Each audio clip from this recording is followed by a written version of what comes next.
warm-up room. All champions, if you want to go, you can go now. When it starts, go on the air now. On the air. Am I hot? You're on the air. The rest of the wrestlers stay on the floor. You tell me when to stay there, record. guys. If you're not in the No, he championship, said it's something we're don't going to get leave. brought up. Wrestlers, I'd like to draw your attention to the far side of the arena. There is a line of men over there in our Wrestling Hall of Fame that built wrestling in the state of Oregon. As I call their name, they are our Wrestling Hall of Fame members. I would like them to step out and raise their hand. Mr. Keith Bassam, Media room down there somewhere. Mr. Pat Ball, Where's the PA? Mr. Bob Bazar, Mr. Ron Calhoun, Dr. Mike Clark, Who's in the first bout? Mr. Kurt Davis, Mr. Jerry Dilley, Dallas Chris Mountain View. You taking it? Mr. Ray Country. Downs, Good city. They want it more. Mr. These city Ron kids are too Finley, spoiled. Mr. Jim Cadbury, Biggest high school in the state. Mr. Alan West View. Braun, Yeah. So that's my guy. Mr. Gary Head, Mr. Chuck Holliday, Mr. John Bourne, Mr. Mickey Hurley, So they need to be able to wear what they can. Yeah. Mr. Gordon Jarman. Mics are hot.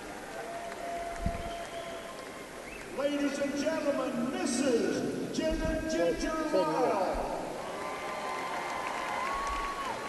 Mr. Fred Lucas, Mr. Mas Miyake, Mr. Jay Miller, Mr. Earl Miller, Mr. Vern Olson, We are so going to have a better show than you. Mr. Jim Phillips, I challenge. Mr. Tom Phillips, Out Steve. You're right. Mr. Roy Pittman, Mr. Pete Russo, Just went on the air about 30 seconds ago. Okay. Mr. Tony Russo, Thank you, Phil. Mr. Lamont Simons, Mr. Rick Wallace, Mr. Wayne Van Berger, Yes, I thought I was getting for Mr. Dick Weisbrot, Bob's just noticed the trade off. our man of the year honor, Mr. Casey McAllister.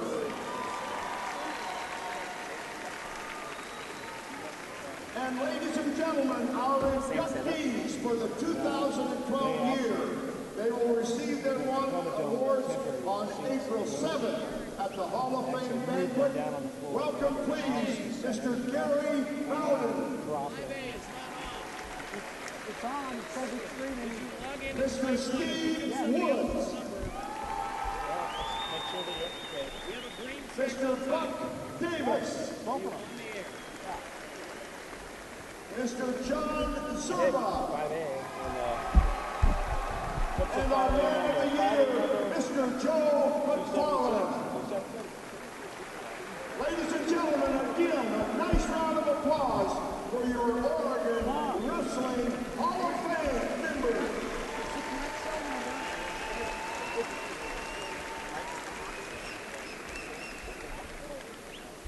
Ladies and gentlemen, it's time to get started. Wrestlers, you're excused from the floor. Take your seats. Hall of Fame members, we have a place for you to sit. Officials, you can start your procedures. Table crews, take your place. And stack girls, again, Money, Eric, money. thank you for doing all the work. I was there. Two groups, one from Oregon City High School doing all the paperwork in the back room. One from David Douglas doing all the mat work. A group from Centennial doing a great And then several ladies, over 75 of them taking place in the march. You know, set them there and move them. Run this tournament. We are very thankful for all of their work. As you look at the layout of the floor, ladies and gentlemen, mat number 1 will be down on the south end. That's the end with the American flag. Mat number 2, 3, 4, 5 with the mat number 5 on the north end. The 6A will be on mat 5. The 2A, 1A championships on mat 4.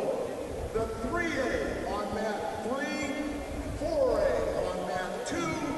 And the 5A on mat 1. Just a few minutes, ladies and gentlemen, we'll get them started.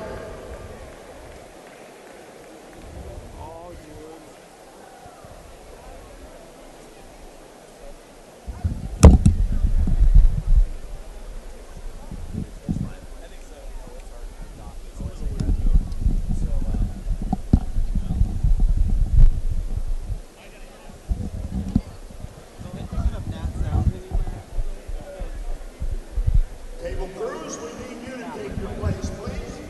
Table crews, please take your place.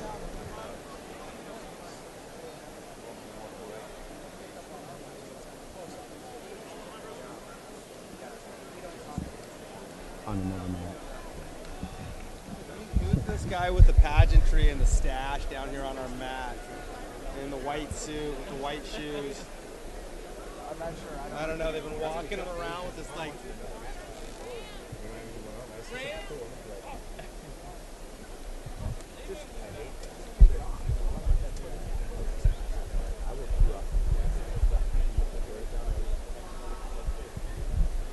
Be like my girlfriend from home. Just keep telling me what. Oh, that's more.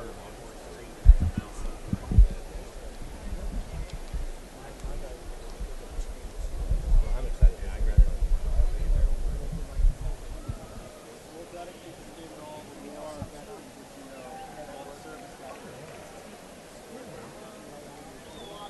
You have to describe everything.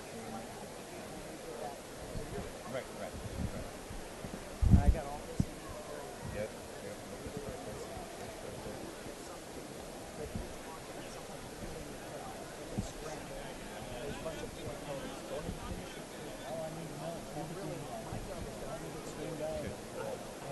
It corresponds to the risks. Okay. Just like to play that Ladies and gentlemen, for our procedures tonight, we will wrestle 106, we will wrestle 113, and then after the 120-pound matches, we will award 106, and then every match after that, we'll make an award. That's cool.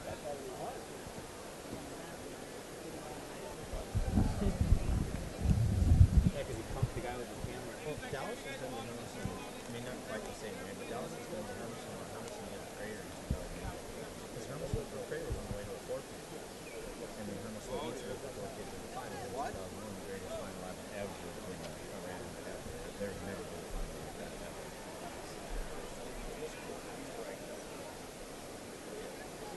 No. Oh, dude. Three.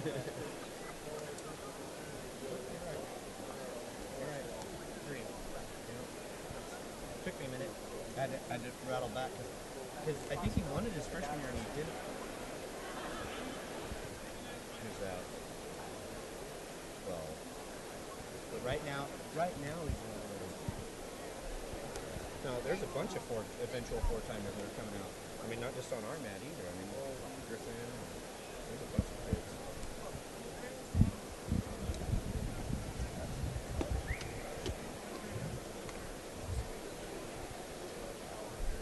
But, and of course, and Joey gets mad when we talk about this. The Canyon swing guy. Being a 4-timer. In this setup might not be the same as it was in the 70s and the 80s when those guys were Will be on the score stand on the floor. That little apparatus there we call the lazy Duncan.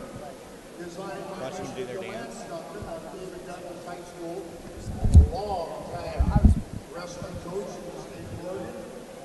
He designed that, and we appreciate all those efforts. There are two clocks on the floor. They Is that are what happened? in conjunction with each I other, didn't see it. readable on both sides of the mat. Here's the crazy thing about that, though. Because they both win their third and fifth place match there. Eric, are you those familiar with the two rules of kids the 3 bouts, 2 together. minutes each? Let's train now for 106 pounders. It's hard to even equate On things. mat They're number one, Matt Hoffenbreeder of Dallas versus J.P. Harris of Mountain View. On mat two, Tyler Scott of Kinley versus Caleb Reinharder of Mazama. On mat three, Vance Rockwell of Riverside versus Cody Brown of Willamina. On mat four, Quentin Hook of Hosanna Christian versus Joe Fine of Oak Ridge. And on mat five, Casey Coulter of Grants Pass versus Devin Poppin of Oregon City.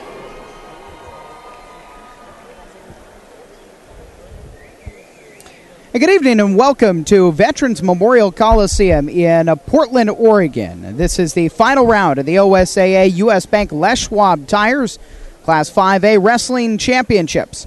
I'm Eric Olson along with Ken Thompson, and welcome you to coverage of the 5A Championship mat. Already the team competition is decided, and it will be the Dallas Dragons who are going to end Hermiston's run of 5 consecutive wins at the 5A classification. Dallas picking their first ever state title up in wrestling. And Tony Olive has already, the 9-year head coach, been named the Wrestling Coach of the Year at the 5A classification. Dallas has, at this point, I guess not clinched it yet, Ken, is they could theoretically be tied, but it would take quite a tremendous upset of a guy going for 4 consecutive state titles. Theoretically, it definitely it would definitely be theoretically. I have a hard time seeing Joey Delgado getting pinned in his match. But And that's Dallas has done an outstanding job. They gave notice to Hermiston early in the year at the Oregon Wrestling Classic that they were here to beat them this year, and they came to the state tournament, and they've proven to be the team to beat. finished ahead of Hermiston at the Racer Tournament of Champions as a team, and again, will be in good shape here. And in fact, we'll see a Dallas wrestler to kick things off in the orange and white singlet. It is freshman Matt Hoffenbrettel, and he is the number 1 seed at 106 pounds, and a fellow freshman is his opponent. In Mountain View's red singlet, it is a freshman J.T. Ayers. So it'll be Mountain View and Dallas head-to-head here for 106 pounds, and we're about ready to go. Hoffenbrettel starting to your left and Ayers to your right in the red, backing up a bit here, and the 106-pound weight class matchup is underway. Couple of freshmen, so no champions, obviously, to talk about. These guys might be freshmen, but they've wrestled a lot of matches. There's a lot of experience out there between these two kids. They're really tough. They've wrestled at the regional level and the national level in age group wrestling for a long time, and it's not surprising that both of them are getting after it here in the finals. And Ayers is going to kick things off with a 2-point takedown there. 30 seconds into this first round, so 1:25 of the clock, 2-0 in favor of the Mountain View wrestler. In the semifinals, Ayers scored a major decision over the number 2 seed out of Hermiston, A.J. Garcia. It was a 14-3 result. His head coach, Les Combs, in his 16th season said they were actually more nervous about their quarterfinal matchup with Lebanon senior Brian Lacey. So Ayers opens up with the 2-0 lead here, a minute into the first period. Yeah, he's got a little spiral ride action going on there right now. Spiral ride is where they put on a half Nelson. He's under the armpit with one arm, and he's around the waist or sometimes even flanking on that outside leg there. It's a pretty good maneuver to hold kids down, and he rode him out for the end of the round. Well, Looks like we might have a little bit of clock trouble here. I guess it wasn't the end of the round. That wasn't the end of the round, but the clock jumped ahead and shows right now 7.1 seconds left. They're going to sort that out right now. it is JT Ayers of Mountain View with the 2-0 lead. Should still be in the first round here in the 106-pound weight class. Now, Hoffenbradel got a pin in the third round of his semifinal matchup against a junior out of Cleveland High School, Joe Lewin. Also, Hoffenbradel, winner of a Western Regional Freestyle event over the summer. His coach, Tony Olaf, describes him as a slick wrestler. He's a calm guy, too, so he doesn't act, like you said, like a freshman on the mat.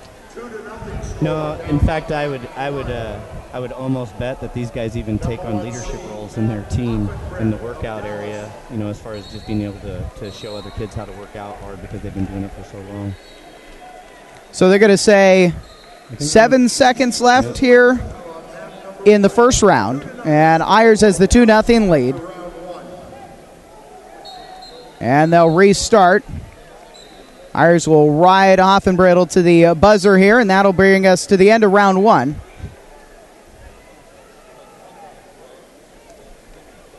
Well, the clock is... There's definitely an issue with the clock as it's counting down. It's counting down by 10 seconds tens. at a time, yep, okay. So we have to know how many tens there were left. Ayers got a near fall there. Nope, but they waved it off. Didn't get the count. What he's trying to do is Anthony Robles at Arizona State University, the one-legged wrestler that everybody's been so infatuated with. He does this roll-through tilt here where he traps the wrist and then rolls the guy through and tries to catch him on his back. Now he's put his legs on and he's trying to turn him with a leg ride. That'll bring us to the end of the first round. It is still 2-0 in favor of JT Ayers. Ayers really showing a lot of domination in that round. Being real aggressive, trying to put him on his back there. The Mountain View wrestler, a cadet state champion, also Region 4 champion this year, and he won the South Albany tournament. He chooses to start down with the 2-0 lead here in round two, and the clock has been fixed, at least to this point. And Hoffenbradel will go to work on top. He finished third at the Reesers Tournament of Champions, second at the Coast Classic, and he was a district champion. That's why he comes into the 106-pound weight class as the number one seed here in 2012. Well, they're pretty evenly matched here when they're down on the mat. It looks like Hoffenbrad's able to hold Ayers down pretty well.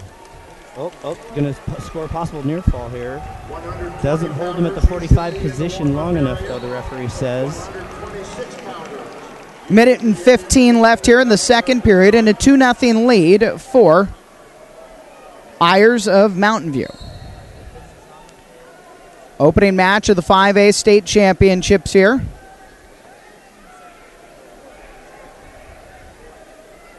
And Hoffenbradel continues to go to work.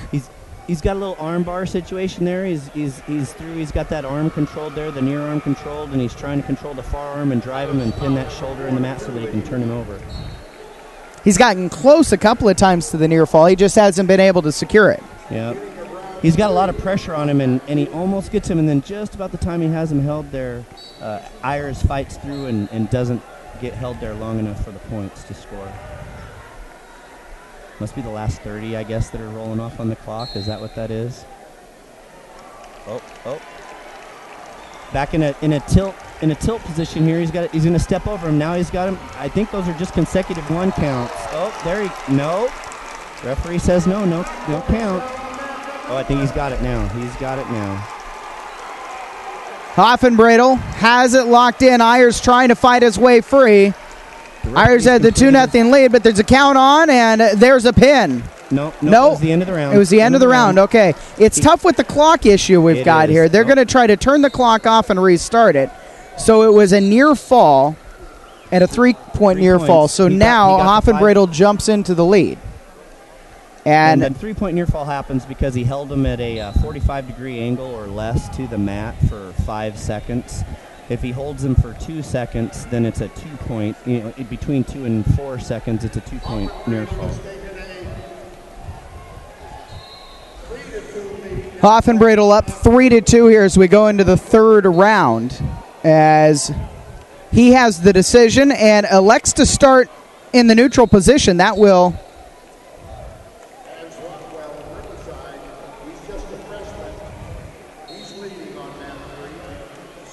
Now the score 4-2 here as we start. What Ayers elected to do there, the score was 3-2, and Hoffenbrand chose down. So Ayers elected to just put him up on his feet, give him the escape point, and it gives him a few extra seconds to work for a takedown to tie up the match.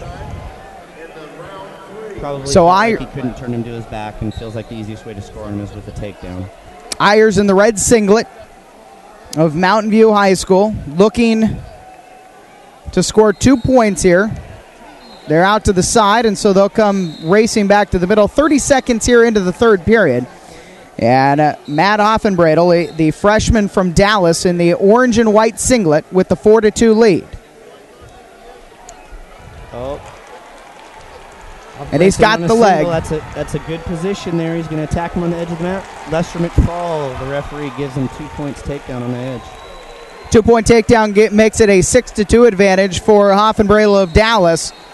1:07 left. They're out of the circle, so they'll come back to the middle. And now Hoffenbradel's lead is 4 points here at 6-2. And this pretty much solidifies it for Dallas now with this win. If he can ride him out for the minute, this will take care of the team championship for these guys. They can't be caught mathematically after this. Your state champion, Coulter of Grants Pass. Final 50 seconds here of the third period. 6-2 is the lead for Matt Hoffenbradel. The freshman from Dallas is going to eliminate the mathematical possibility with a win that anybody could tie Dallas. Well, the only team that could have done it was Pendleton with one wrestler in the finals. 30 seconds left. 6-2 is the lead for the freshman from Dallas. One of the things I love about this sport, Eric, is in other sports you depend on your big, tall, athletic seniors sometimes to get you through and win that state championship for you. And in this instance, it's a 106-pound freshman who's sealing the deal for him. Only in wrestling can that happen. 6-3 as Ayers gets the escape. But at this point, with 20 seconds left, it'd have to be a pretty incredible maneuver for him to score 4 points. Take a takedown and near fall. Yep.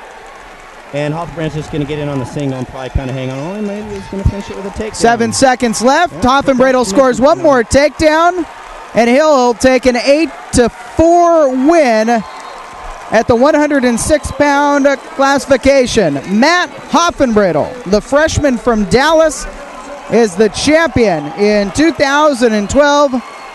Tony Olaf, the 9-year head coach and coach of the year in 5A wrestling, has one state champion here to kick off the event tonight at Veterans Memorial Coliseum. We're going to move on. 113 is up next, but first we step aside. You're watching OSAA.tv. My family and I were enjoying a big vacation in Tahoe. After a great day on the mountain, our car wouldn't start. I got a jump, but it kept dying. Everyone in town said, "Go to Les Schwab." When I pulled up, George delivered. He quickly tested the battery and confirmed it was a goner. While he installed a new one, I finally got my first relaxation of the vacation. It's nice to be treated like a neighbor so far from home. I'm Clay Gilman, and that's my Les Schwab story. Les Schwab, doing the right thing since 1952. The green. That's the kid that I beat last year. So bad. Getting ready for the 113-pound weight class here, the 5A classification. Veterans Memorial Coliseum of the Rose City. And 113 pounds will pit the number 1 seed, a sophomore out of Marshfield High School in Coos Bay, Thaddeus Nelson. And out of Hermiston, the number 3 seed, another sophomore, Isaac Aguilar. Hermiston has had a state championship string of 5 in a row snapped this year by Dallas, who just made it official with their win at 106 pounds, and Matt Hoffenbradel. So it'll be Marshfield's Thaddeus Nelson and Hermiston's Isaac Aguilar.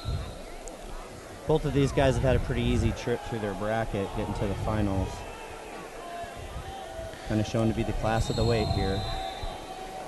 Nelson is a 2-time regional champion. He finished 3rd place last year at this event, while Aguilar, 5th at state last year.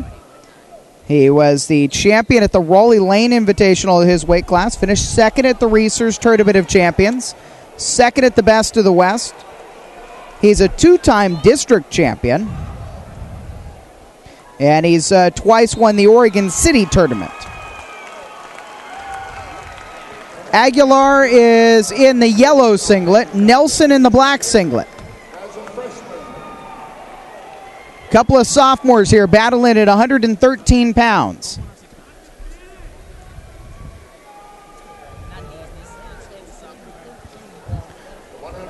And the 113-pound weight class is underway.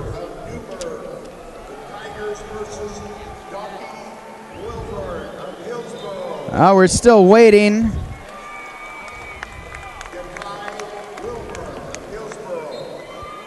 And now we're ready to go as the official gets the go-ahead. So Aguilar in the yellow, Nelson in the black,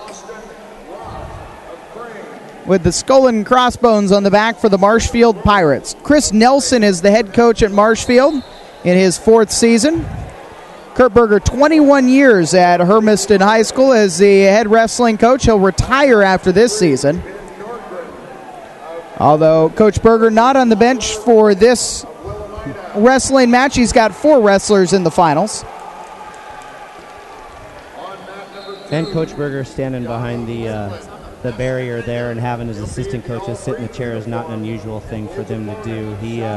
He's a big believer in taking care of business in the training in the morning and in the practices and stuff, and I think he feels like his assistant coaches do a really good job with mat strategy out on the mat during the time. Nelson, a 2-point takedown, 1 minute and 2 seconds left here in the first period. So now Nelson will go to work on Aguilar, and they'll come out and head back to the middle. Isaac Aguilar in the semifinals defeated a Dallas wrestler, senior Tyler Renfro, in an 8-4 decision.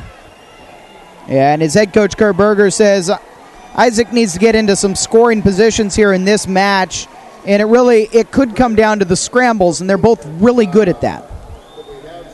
Yeah, and right now, there's hardly any motion at all, any movement. I believe Aguilar's trying to get some movement going here right now, but he's being controlled on the inside wrist and being controlled around the waist, so not a lot of motion. Hard to get in scrambles when there's no motion.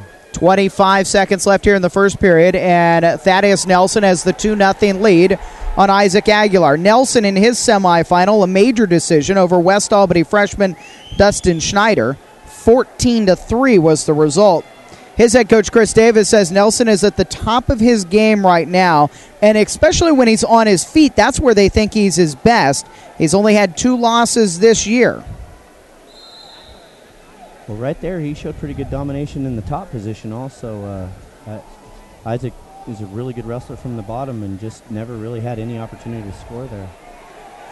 Isaac Aguilar will get the option and start in the down position here in the second round. Down 2-0 in the 113-pound weight class. Tries to roll out for an escape. Little standing Granby action there. He hits the stand-up as he's being brought back down to the mat. He tries to hit a little, it's not necessarily a forward roll, but a shoulder roll, trying to get his opponent off of him.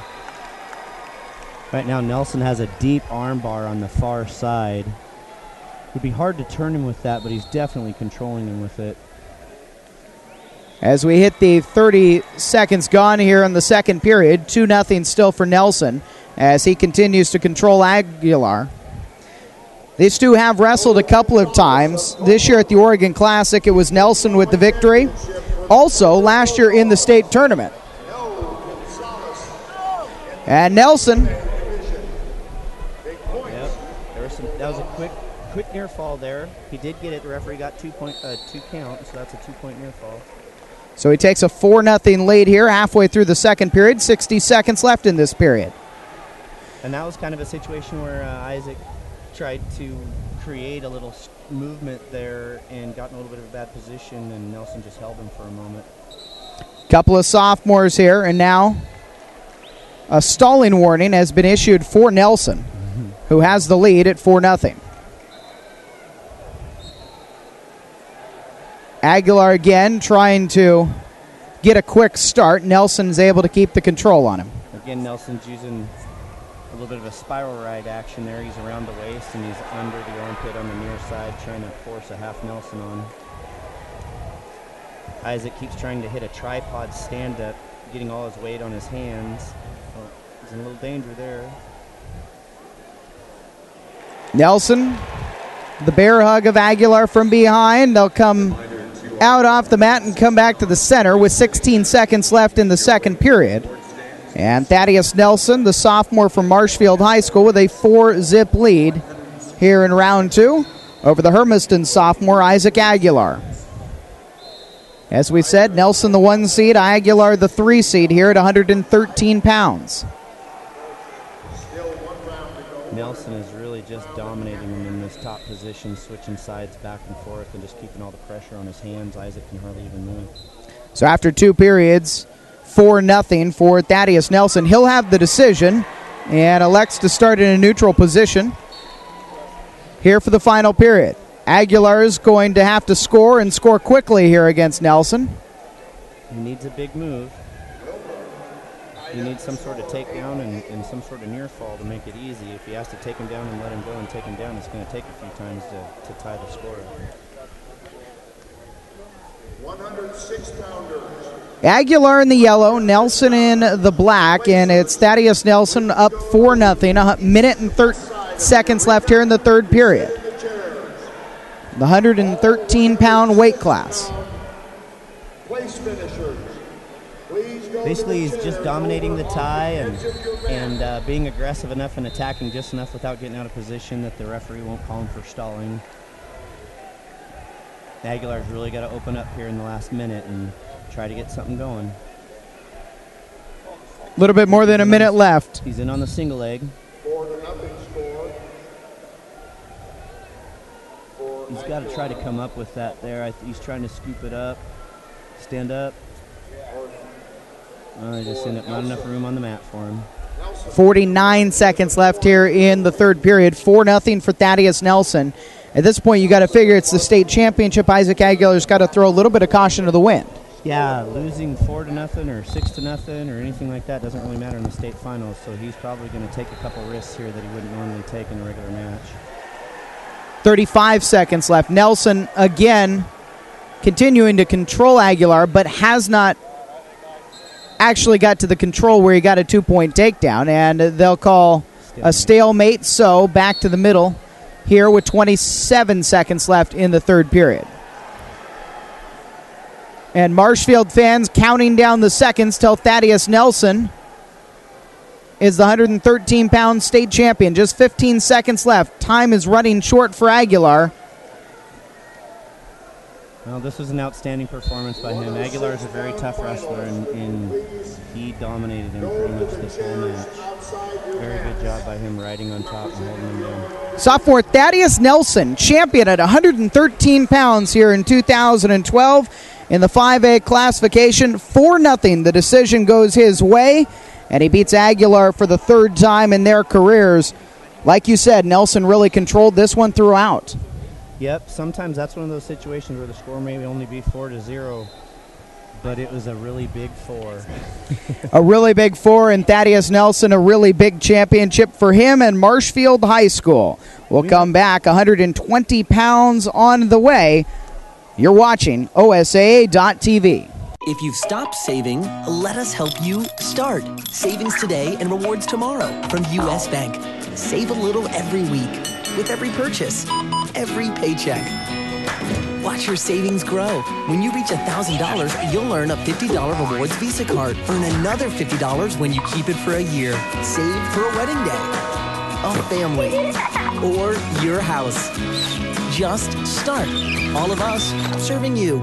U.S. Bank.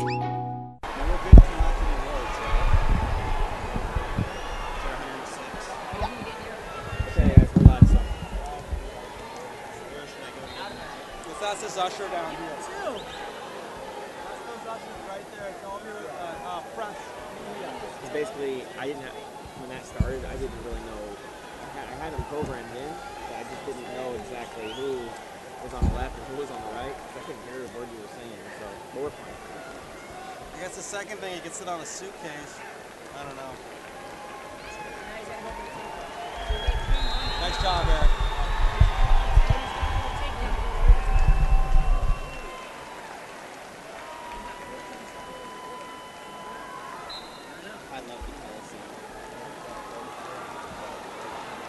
That's the first Blazer games you ever saw. Right here. Julius Irving. I saw Dr. J in this building.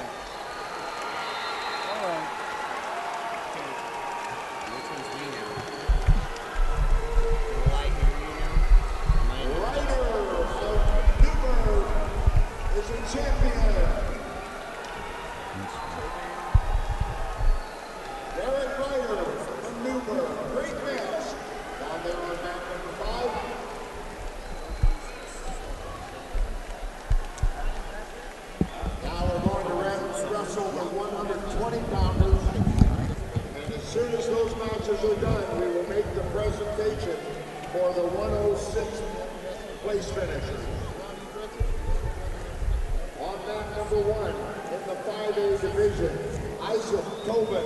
He's the number 4 seed from Silverton. 120-pound weight class here at Veterans Memorial Coliseum.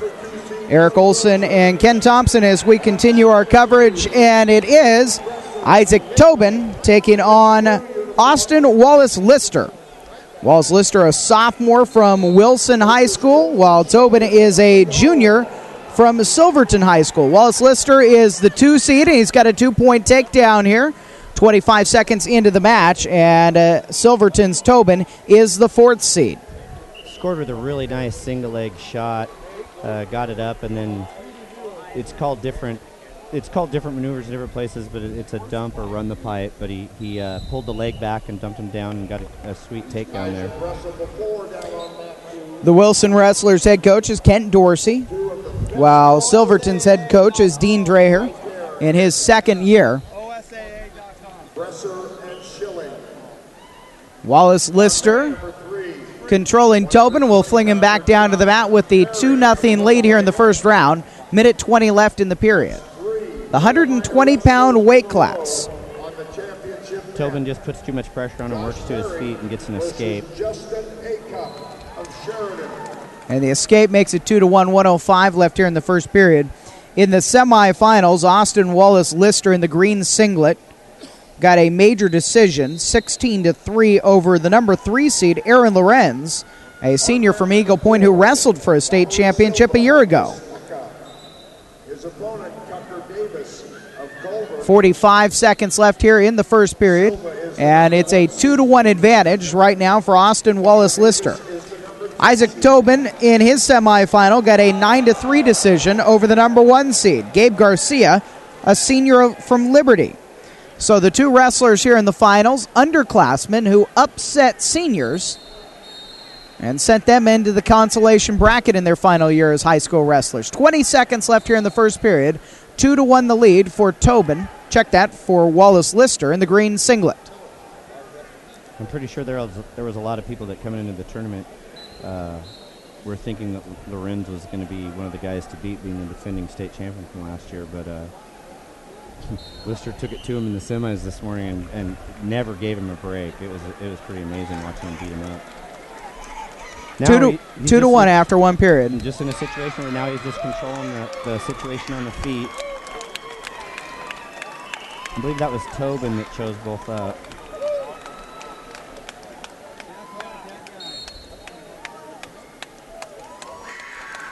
The 120-pound weight class here at the 5A classification in 2012. And Austin Wallace Lister. Isaac Tobin battling for control right now. Oh. And it looks like Wallace Lister he had that right foot for just a second, but there's a lot of good scrambling going on there. Both guys attacking and re-attacking and countering and re-attacking until they finally just move out of bounds. Isaac Tobin lost to Austin Wallace Lister this season when they faced each other. However, he has picked up victories against him in other styles. 1:15 left here in the second period. Austin Wallace Lister with the 2-1 lead over Isaac Tobin. Tobin in on the single again. Doesn't really have very good head position on it. He's fighting hard to work to it, though. It seems like Wallace Lister's just done a really good job of blocking that every time Tobin has taken the shot, and Tobin seems to have been the aggressor. Well, Tobin's getting the single, and he's getting it up, and he's got his hands locked, and every time he breaks his lock to switch to the double leg to try to take him down, he loses the leg. Might be better off just trying to hang on the leg and take it up high. 32 seconds left here in the second period. 2-1 for Austin Wallace Lister, the sophomore from Wilson High School in the green singlet. Again, Isaac Tobin goes for that right leg, but Wallace Lister blocks it. There's a lot of really good action going on here. Final 12 seconds here of the second period. As the two underclassmen size each other up, final seconds will run off. The multiple shot attempts and just the way they're both, they're actually not just stopping each other, they're both trying to score at the same time, so it makes for really, even though that neither one of them scored in over 2 minutes, it's really making for an interesting match here. Now Tobin, who is trailing, chooses to be down. He's down 2-1, looking for the escape point here to tie it up. Austin Wallace Lister theoretically is 2 minutes away from riding to a state championship. Tobin got away from him fairly easy in about the first 20 seconds in the first round. We'll see if he can get, he's got a reverse. Trying to reverse it, and he does, and takes the lead 3-2. 1:35 left, and it's Tobin with the 3-2 advantage over Wallace Lister. Tobin put Lister in a little bit of danger there, where Lister was more worried about giving up near fall and ended up giving up the reversal just so he wouldn't give up more big points so he could maintain at least a 1-point match. Now it's the junior Isaac Tobin up 3-2, 1:14 left in the third period of the 120-pound weight class. Wallace Lister is now a escape away from tying this thing up. Can the Wilson sophomore escape from the junior from Silverton? They're in exactly the opposite positions they were when they started the round. 55 seconds left here now in the third period. And counting. He's got a lot of pressure on him. Lister's not really being very aggressive trying to get up. Isaac Tobin, the Silverton Foxes, trying to win a state championship at 120 pounds in 2012 with a 3-2 lead and 32 seconds left. Tobin puts a leg right on, and he does leg right a little bit.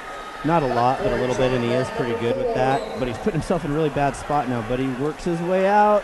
There's a scramble to reversal, and now it's Austin Wallace Lister in the lead. 4-3, 15 seconds left. And now the seconds are counting down for Isaac Tobin as he trails. This one might haunt Tobin for a little while because he just got a little over-aggressive there and got out of position and ended up losing the position and giving up the reversal.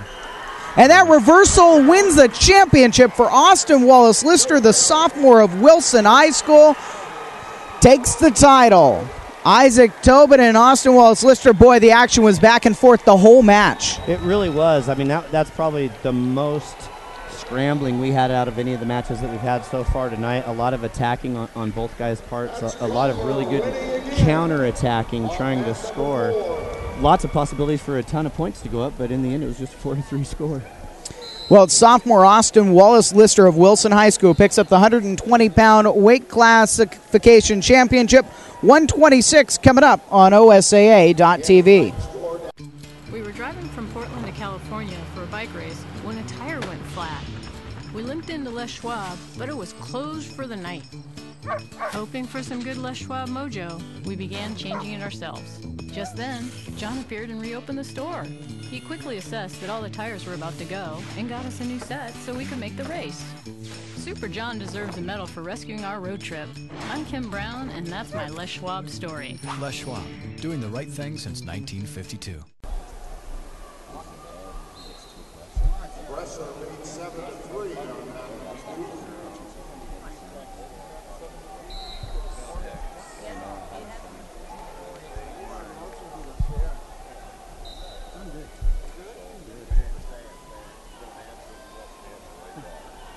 If you had any idea how many mats I've slept on in my life? Yeah, survival, I know. That's what I was telling my kids. You really that cold? Come on, you're going to live.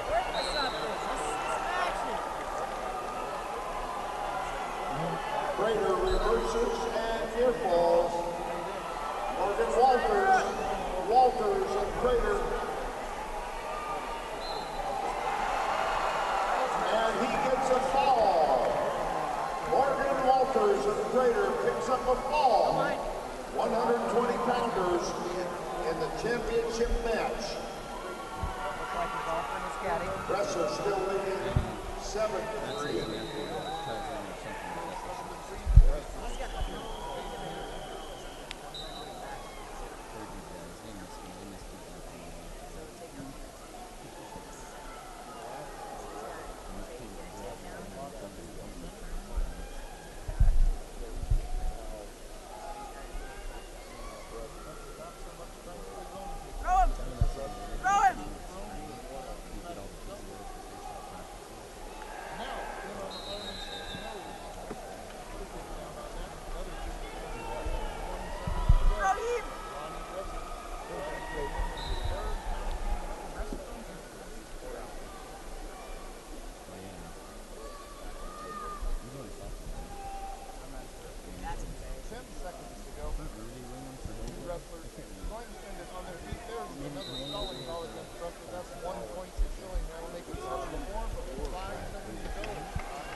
Ladies and gentlemen, at this time, we would like to make the awards presentation on 106 pounds. Starting over on mat number 4. In 4th place, from Crane, Jake Clark. In 3rd place, from Enterprise, Brock Hickman. In 2nd place, from Oak Ridge, Joe Fine. And your 2A, 1A. And they recognize the placers here in 2012 at 106 pounds. In 6th place, Cleveland Junior Joe Lewin. 5th place, the sophomore from Hermiston, the 2 seed, AJ Garcia. In 4th place, it's Lebanon senior Brian Lacey. In 3rd place, it's Pendleton Jr. Colton Skeen. The 2nd place finisher in this weight class from Mountain View High School, the freshman JT Ayers, and the champion of 106 pounds, Matt Hoffenbradel, the freshman from Dallas High School.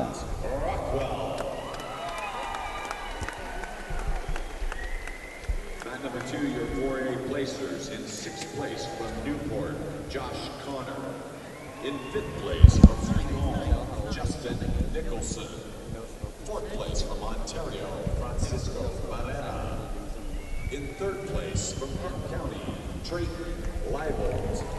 In 2nd place from Mazama, Caleb Weinbarger. And your 4A 106-pound champion from Henley, Tyler Scott. Mat number 1, your 5A place winners. In 6th place from Cleveland, Joe Lewin. 5th place from Hermiston, AJ Garcia. 4th place from Lebanon, Brian Lacey. 3rd place from Pendleton, Colton Skeen. In 2nd place from Mountain View, JT Ayers. And your 5A 106-pound champion from Dallas High School, Matt Offenbrough. Your 6A award winners. At 106 pounds on mat number 5. In 6th place from West Lynn, Ethan Staley. 5th place from Westview, Joel Timmons. 4th place from Tiger, Ian Rogers. 3rd place from Roseburg, Chad Jones. 2nd place from Oregon City, Devin Hoffman. And your 6A 106-pound champion from Grants Pass, Facey Coulter. It's like a Scottish cake or something. I love my sport. Well, the guy from David Douglas, Lance, the Lance. 126 pounders are taking their place on the mat. Down on mat number 1 in this 5A division, Alex Rich, number 1 seed from Crescent Valley. And we continue from Veterans Memorial Coliseum, the 126-pound weight class. And in this weight class, the number 1 seed and the number 2 seed. The number 1 seed is from Crescent Valley High School. It's freshman Alex Rich. And from Churchill High School, the number 2 seed, junior Houston Ezel. I'm starting to get the feeling that this freshman class in the 5A level is a pretty tough class of kids. We've seen quite a few of them already. Well, we saw 2 freshmen at 106 pounds who wrestle for a championship. Now we got another one here. There's been a few sophomores as well. We're underway. It's Rich in the crimson singlet with a little gray and yellow as well. And Ezel is in the black singlet with the white from Churchill. John Rich, the father and head coach at Crescent Valley, the father of Alex Rich, just in his first season as the head man at Crescent Valley High School. And his son, the freshman here in the championship, 30 seconds in, scoreless right now. In the semifinals, Alex Rich beat Cleveland senior Max Friend 9-1 for a major decision. Although right now it's Ezel with the top position, but no points so far. Yeah, there's just been a little bit of feeling out in the tie a little bit. There hasn't really been any attacking going on. Ezel's just trying to control a front headlock situation there. Ezel got here by defeating a former state champion and Pendleton senior Trevor Hancock, the number 3 seed in this weight class, an 11-8 decision in the semifinals. Churchill's head coach is Scott Kearney.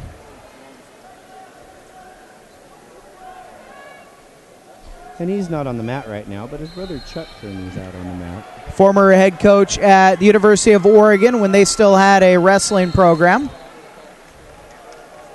That was quite the little scramble there, and both of them decided to come back to neutral and work to the center of the mat. And still scoreless with 27 seconds left here in the first period. Rich, a little bit of prodding, keeps looking at that left leg, but hasn't been able to hit the single. Now there's some scrambling, 15 seconds left in the first period, but nothing comes of it. Rich is working pretty hard at attacking the legs, and Ezel's doing a really good job of controlling the upper body in the front headlock type position to keep Rich off. Still scoreless here, just 4 seconds left in the first period. And into the neutral position. Houston Ezel in the black, Alex Rich in the crimson, yellow, and gray. And that'll bring us to the end of the first period. The decision will be Ezel's, and he'll defer. Rich will take the down position here to start the second period. Scoreless after 1 period of play, the 126-pound weight class. And a caution warning for Houston Ezel, the Churchill junior. And a quick escape for Rich. Now he's got the 1-0 lead here. 1:55 at the clock, second period of play. Rich just hit a little shoulder shrug turn out there to come out and face him there a little bit. Then dove right back in and attacking, and he's given Ezel a pretty good position. No score yet. His dad, Neil, the coach, won a state championship. And even though Ezel's on top, because of the situation where Rich has the single leg, the referee can't award the takedown there. And that's why, even though it looked like Ezel might have been in control, he really wasn't, because of the situation that Rich was in. Now he's stalemated him, and he's bringing him back to the center and starting over again. So all that movement and nothing yet. Alex Rich does have the 1 point for the escape here in the first 5 seconds of this period. 1:20 on the clock in the second period of the 126-pound weight class championship for the 5A wrestlers in 2012.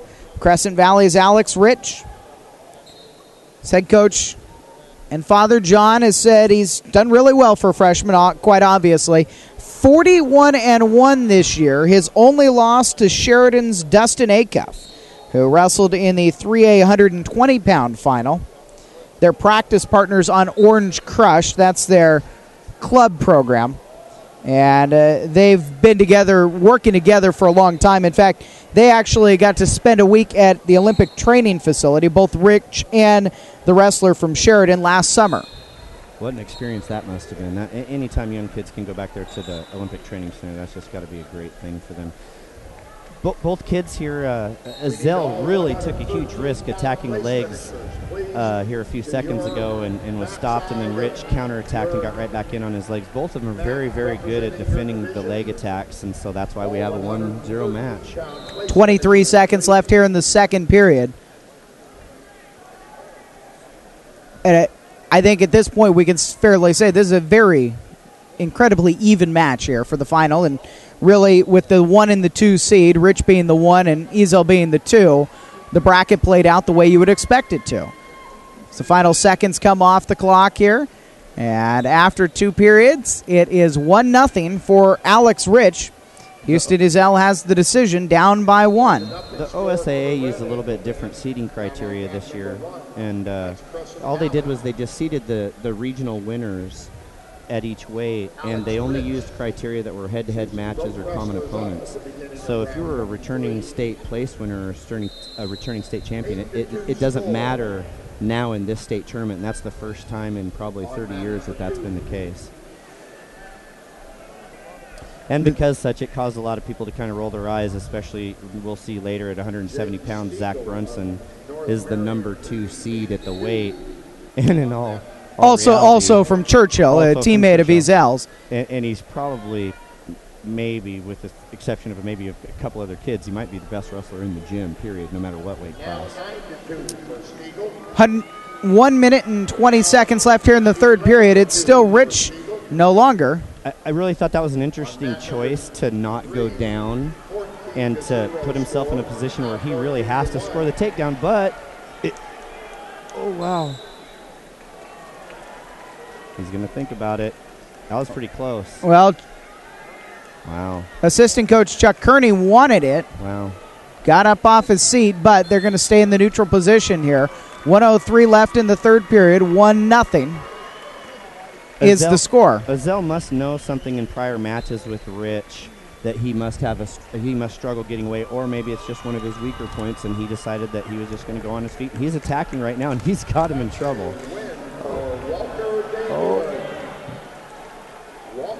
Oh, wow. What a great scramble by these guys. I mean, there's a lot of heart there. That's not technique. That's just one guy wanting to take another guy down and another guy just not giving up. 41 seconds left in the 126-pound championship. Alex Rich 1-0. And Houston Azell chose to start in a neutral position here in the third period, so he couldn't theoretically get that escape point to tie. And that would be a strategy that a lot of coaches and a lot of wrestlers would take advantage of in this situation. I got a feeling Azell and his coaches have an idea why they made that choice. I'm not questioning it. I just think it's out of the norm. If it's what you're comfortable with, but Alex Rich has hit a 2-pointer with seconds left. He will win the 126-pound championship. 3-0 is going to be the decision, as Alex Rich, the freshman from Crescent Valley High School, in the end hits that 2-point takedown with seconds left to win the title. Azell kind of ran out of energy in his batteries. He was attacking very hard there, and then in the last 10 seconds, Rich hits a duck under and gets around behind for the score. He threw everything at him he could, and in the end, Alex Rich, the freshman from Crescent Valley, another freshman, wins a state championship in 2012 here at the 5A classification. This time, it is Crescent Valley's freshman, the number 1 seed at 126 pounds, Alex Rich. We're going to move on. It's going to be 132 pounds on the way, and a couple of guys who wrestled for state titles a year ago on OSAA.tv. If you've stopped saving, let us help you start. Savings today and rewards tomorrow from U.S. Bank. Save a little every week with every purchase, every paycheck. Watch your savings grow. When you reach $1,000, you'll earn a $50 rewards Visa card. Earn another $50 when you keep it for a year. Save for a wedding day, a family, or your house. Just start. All of us serving you. U.S. Bank.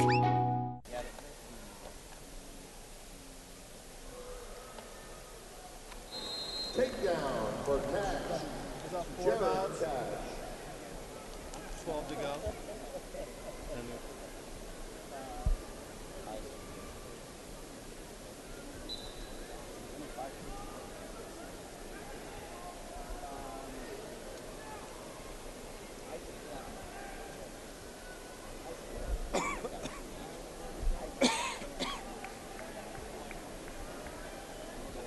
As soon as this match is over, we will make the presentation for the 113-pound weight class.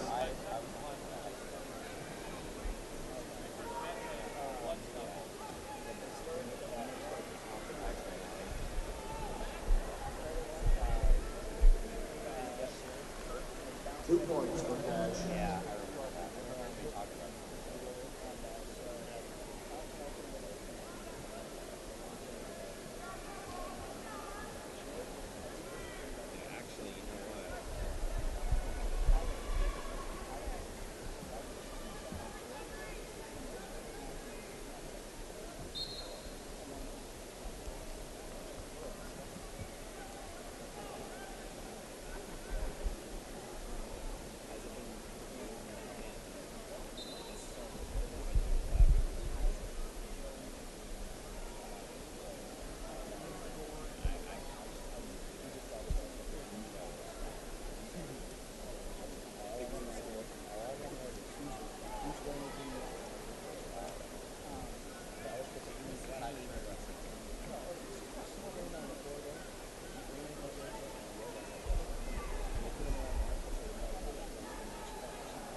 I don't even have any.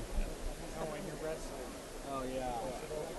Well, you don't want those MMA ears, you know? Sure. Cauliflower. The cauliflower ears. These are all future MMA stars, though. I mean, how do you go pro in wrestling now? Some wrestler just died recently. Kickboxing. What happened to the IFL? I gotta ask Jan off. Great Jan. It's one of the most bizarre shows I ever watched. Team combat fighting. Like some kid's dad's getting annihilated. They're like, show the kid, show the kid. He's like crying. It's like, oh my God.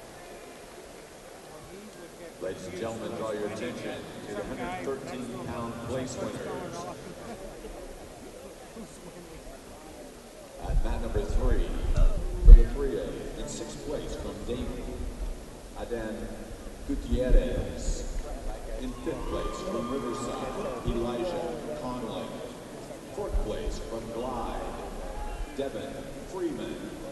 3rd place from Nissa, Omar De La Soda. 2nd place from Clifton, Ben Norgren. And your 3A 113-pound champion from Willamina, Skylar Voigt. Your 4A place winners are mat number 2 in 6th place.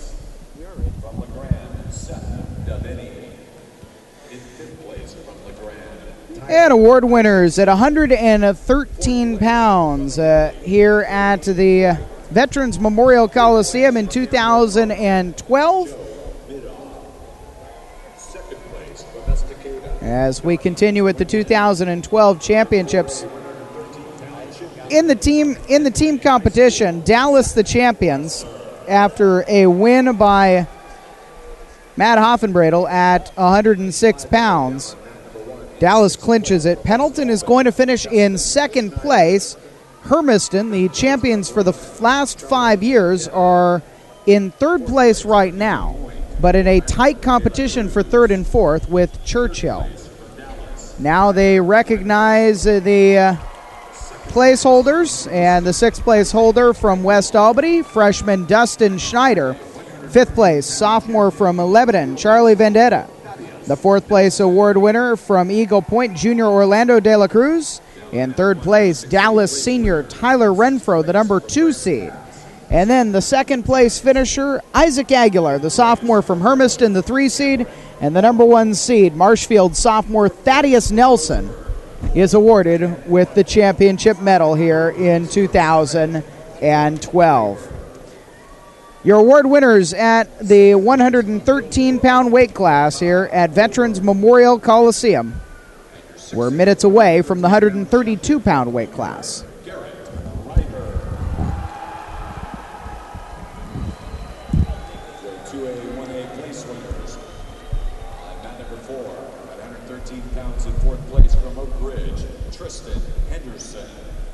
In 3rd place from Neoconi, Matt Clayton.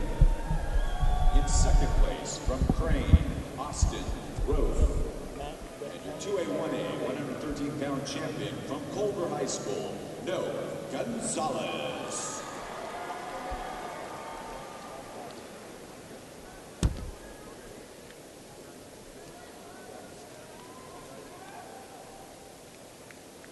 And now we'll welcome the 132-pounders. Heading down to mat number 6 in the 6A, mat number 5 in the 6A division. Colby Winnett of Barlow. His opponent, Kevin Reynolds of McNary. McNary and Barlow going at it on mat number 132-pound weight class here in 2012 with the 5A classification. It is going to be a sophomore from Hermiston in Tyler Berger, the number 1 seed in the weight class, against the number 2 seed, a senior from Sherwood, Daniel Leonard. Berger is wearing the yellow singlet and Leonard in the crimson and gray singlet. As we get started here in the 132-pound championship. Berger's had an amazing tournament, scoring about as many points as you can score for his team. Right now he's scored 18 points plus at least the 2nd place points, and if he can get a fall here, he will complete the perfect 30-point total that you can get for your team here. To do that, he'd have to score a fall, which is how he got past the semifinalist, senior David St. Pierre, the number 4 seed out of West Albany. Berger and Daniel Leonard. Leonard wrestled for a state championship a year ago, and his head coach, William Taylor, a 7-year head coach at Sherwood, said last year's loss in the championship was a motivator for him because he was just a few points short of that championship. Now Berger just scored the takedown, and so he's up 2-0, 1:05 on the clock here in the first period. Berger himself, a champion a year ago, and is also a freestyle All-American this year, 45-0. Very impressive record. I'm not even sure. I wasn't at the research tournament, but I'm pretty sure he hasn't been challenged very many times this year. He's pretty much dominated every one of his opponents. He's an outstanding wrestler. He's an outstanding student. He's just a really well-rounded kid, and he represents Hermiston really well. His father, Rob Berger, one of the assistants on the bench right now. Kurt Berger, the head coach, in his 21st year, has announced his retirement after this season's over. 1 point escape, and then a 2-point takedown for Berger. Now 4-1. 25 seconds left here in the first period. He's working an arm bar there on the near side with his right arm, looking for a half on the far side with his left arm. Just controlling the situations here with the last 10 seconds of the match. He's got a comfortable 4-1 lead. Daniel Leonard of Sherwood is now going to be a 3-time state placer. The junior was in 5th place as a freshman, 2nd place a year ago. And down 4-1 here into the second period at the 132-pound weight class in 2012. This has turned into a little bit of a friendly rivalry between the two. Might even see it again here in the future next year. These two actually faced, you mentioned the Racer Tournament of Champions a little while ago, in the semifinals, and it went in favor of Berger, obviously the 45-0 wrestler this season. Along with winning the Racer Tournament of Champions, he won at Raleigh Lane. He won at the Inland Empire Tournament. He won at everywhere Hermiston went. He's shown a lot of aggression here on top. It's something that he's really improved on in the last year. His top wrestling is very aggressive and very dominating. He doesn't just ride people this year. He wears them out, and that's why he gets his falls. It's not so much because of the technique he uses, but he's just so punishing on top. And he wears his opponent out and then softens him up, makes it easy to turn him over and pin him. And the reality is, Daniel Leonard, his opponent, is a very technically sound wrestler for sure. And you can just see how good Tyler Berger is. He's a very quality wrestler.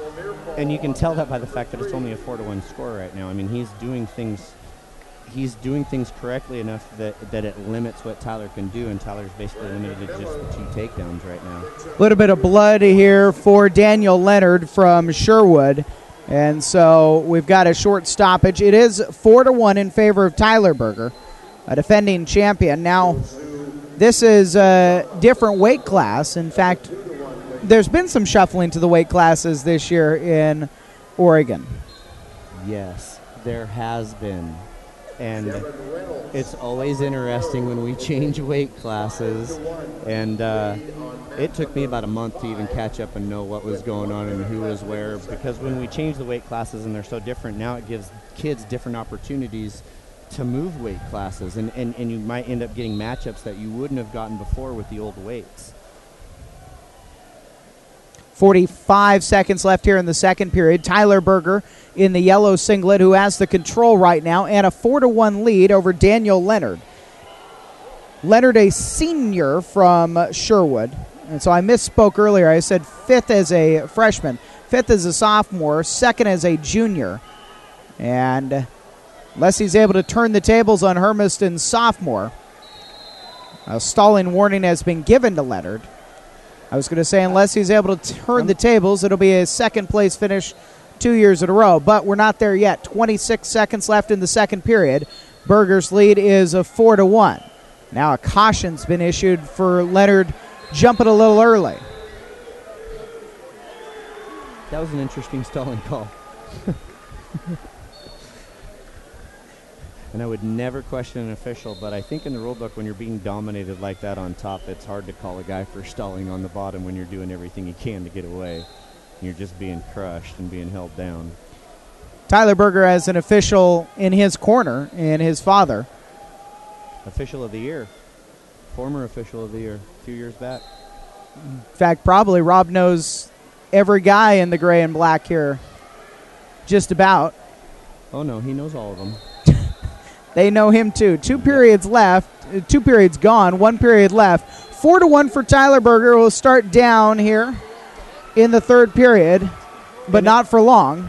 And Tyler's in that Leonard picks him up and brings him back down. Where his father's a coach and a referee, so he gets the best of both worlds as far as the knowledge base goes. Sometimes there's a lot of coaches that don't pay attention to the finesse of some of the rules. And I'm sure Rob and Tyler have gone over the rule book with a fine-tooth comb. And it's a wrestling family, obviously. Rob, an assistant for Kurt Berger, the head coach. And there's a bundle of Bergers that have gone through Hermiston High School. And prior to that, down in Prineville at Crook County. Kurt and Cliff both wrestled. Cliff is Kurt's twin brother. They both wrestled at Crook County and at Oregon State later on. And in fact, Cliff was Kurt's assistant coach in 2001 when Hermiston won their first state championship. Hermiston's won 6 state titles, 5 in a row, but that ended this year.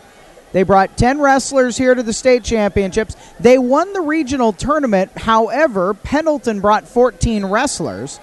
There's a 2-point reversal for Berger. 1:10 left in the third period, and his lead is now 6-1. So they won the regional, but Pendleton brought more wrestlers, and Pendleton's going to finish ahead of them here at the state tournament in the team scoring. despite the fact Hermiston has 4 wrestlers in the finals and Pendleton has just 1. Which might not have been a surprise to the Pendleton coaches, but I think some of the other coaches around the state were surprised that A, they got so many in, and B, that they performed so well here. And not only were they in a position to take second, I mean, they really put a lot of pressure on the eventual champion, Dallas. They were only 6 points behind coming into this round. And Hermiston, obviously, if they do finish in 3rd, and they're in a decent position to do so here, Churchill has a slew of wrestlers coming later on in this event. Another 2 points for Berger, and he'll release Leonard. Just 19 seconds left. His lead is 8-3. Berger trying to get to a major decision. Tyler does a lot of interesting defensive stuff here. He reaches through the crotch and hooks me. Oh, now he's come around. Now this is another situation where his dad, being a referee, has helped him, because most kids aren't smart enough to come around and step around over the ankle. If the defensive wrestler is holding onto the ankle, it's not a takedown unless Tyler steps over the ankle and knocks him down to the hip. And not a lot of coaches coach that position. I'm sure Rob's made sure Tyler understands that. Tyler Berger, 10-3, a decision in a championship here at 132. Berger, his 2nd consecutive state title, defeats the Sherwood senior Daniel Leonard, and the number 1 seed ends up winning his state championship here in 2012. We're going to move on to 138 pounds. It'll be another Hermiston wrestler here in just a bit on OSAA.tv. My friends and I were driving to the Salt Lake Airport to fly to a music teachers conference when our tires started going flat. We called the Les Schwab in Ogden, Utah, and they said, "Come on in." They were so fast, we didn't even eat the free popcorn. There you go. And we even made our flight. In a world where such great customer service is not always the case, it's nice to know there's Les Schwab. I'm Bonnie Lamborn, and that's my Les Schwab story. Les Schwab, doing the right thing since 1952. If you've stopped saving, let us help you start. Savings today and rewards tomorrow from U.S. Bank.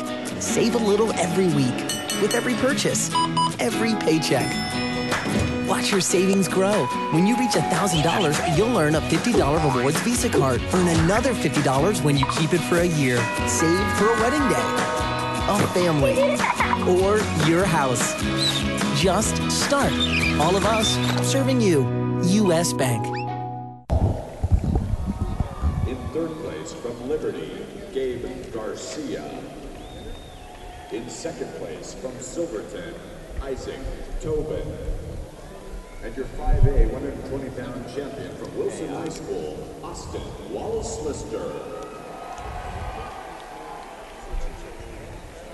Mat number 5, your 6A place winners in 6th place. Getting a look at the presentations here at 120 pounds in 2012 as the 6th place finisher from Eagle Point, senior Aaron Lorenz. In 5th place, Cody Renfro, a senior from Dallas. JoJo Ball, a senior from Cleveland, in 4th place. Gabe Garcia, the number 1 seed, and a senior from Liberty, in 3rd place. Your 2nd place finisher, the Silverton junior Isaac Tobin, and the champion, the sophomore from Wilson High School, Austin Wallace-Lister, at 120 pounds here in 2012. Stay tuned, 138-pound championship match on the way on OSAA.tv. If you've stopped saving, let us help you start. Savings today and rewards tomorrow from U.S. Bank. Save a little every week with every purchase, every paycheck.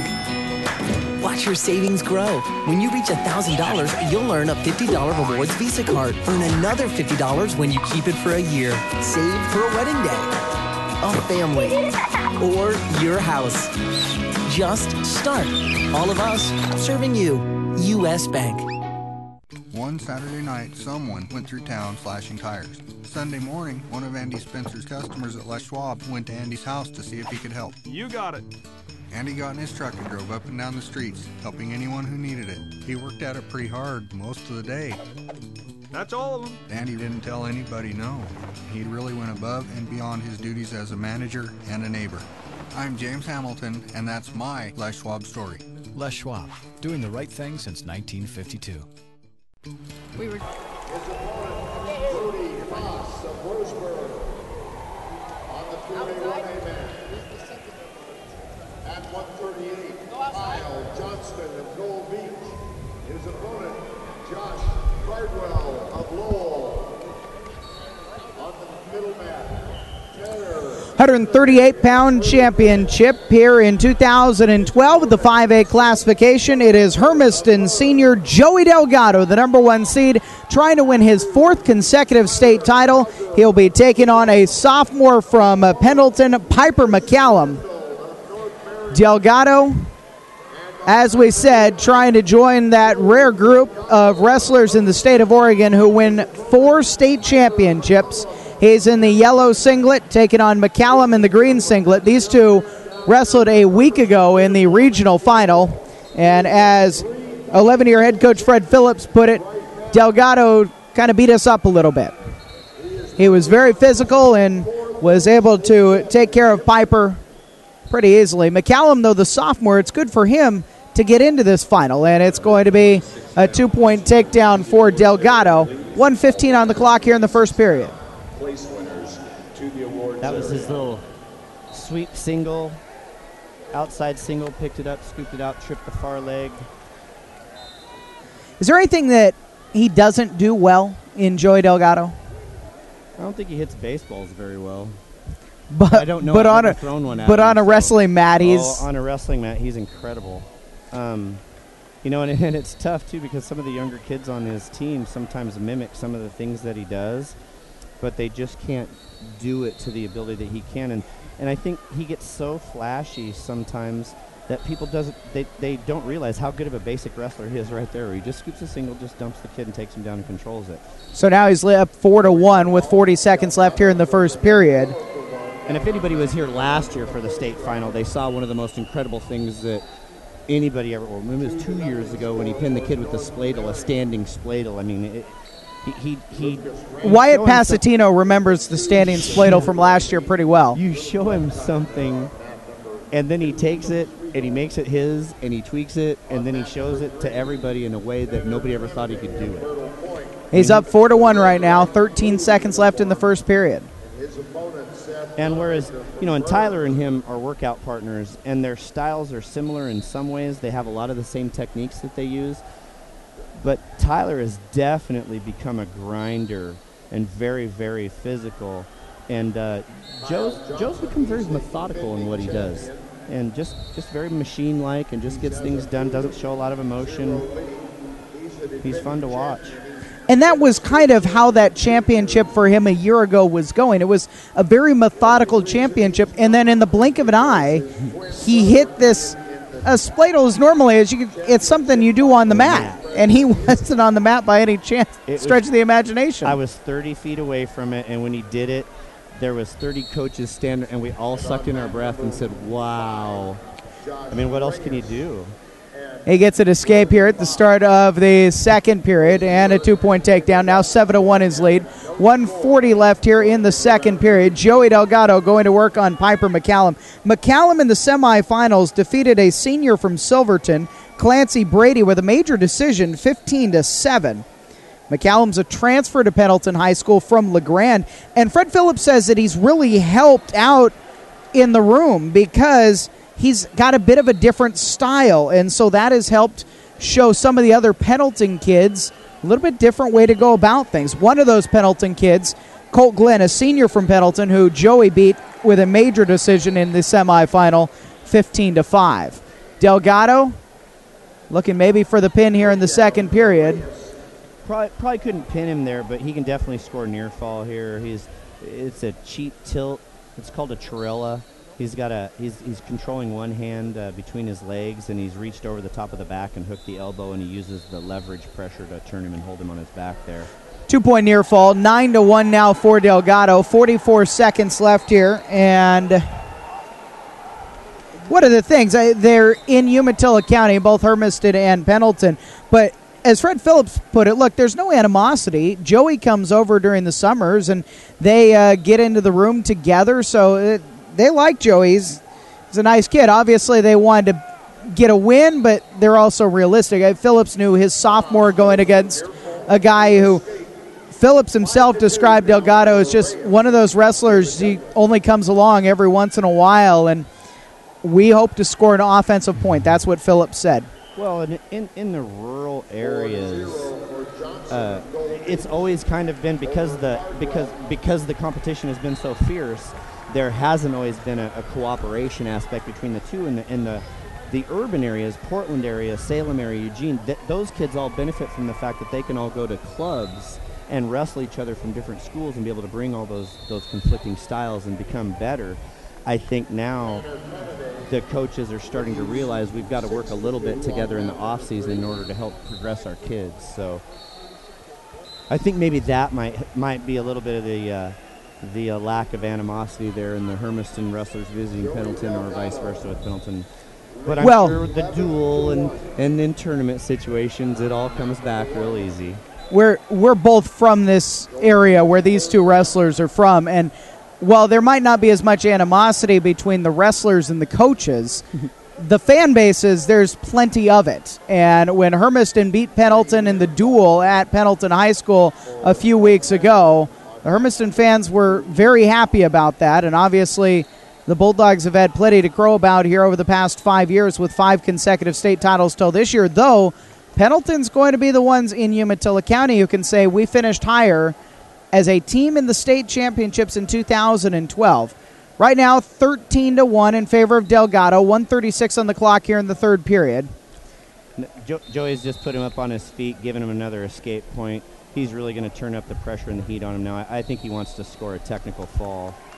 I'm sure if he caught him on his back, he'd try to pin him also, but I don't think he wants to finish his last match as a senior with just kind of going out, standing around waiting in the center of the mat for the clock to run out. I think he's going to do everything he can to push this and look like the outstanding wrestler that he is. One of the things that Coach Berger, who is on the bench for the first time for Hermiston here, and their third wrestler of 4 out, the 21-year head coach who's going to retire after this year, did say is Piper does like to go for throws, so we have to be careful about that. So one thing they were game planning for is Delgado gets another takedown, now 15-2, and we'll have a stoppage here, a little blood time out for Piper McCallum of Pendleton. Delgado, by the way, a year ago finished a perfect season with his state championship win over Wyatt Pasatino. He does not have a perfect record this year. He's lost once. It happened to Roseburg's Reed Van Anroy in the final of the Reeser Tournament of Champions after Delgado beat Van Anroy as juniors at the Reeser's Tournament of Champions. And Delgado only has 3 losses this year. And gave Van Anroy his only loss that year, I believe. And last year at the Research Tournament, the Van Anroy-Delgado match was an incredible match to watch. Then this year it turned into a little bit more of a mental strategy game between the two of them because they'd both shot so many bullets the year before. I think they were both being very conservative in the match at the Research Tournament finals this time. A lot of people called it maybe not as because they were expecting such the high-powered match that it was the year before. They thought it was a little bit disappointing, but it was still a really good match. 15-2 here, and we're back in action in the third period. 52 seconds left.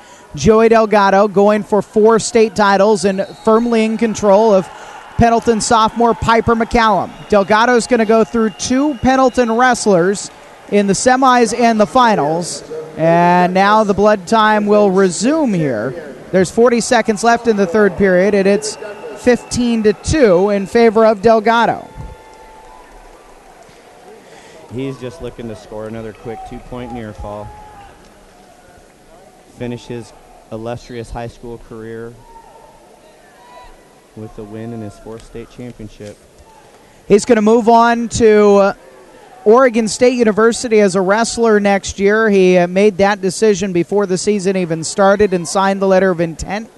This is a young man who doesn't just talk about high school state championships. He talks about national championships, and he talks about going to the Olympics, not like it's a dream, but like it's just part of the plan. Joey Delgado up 15-2, 35 seconds left here in the third period.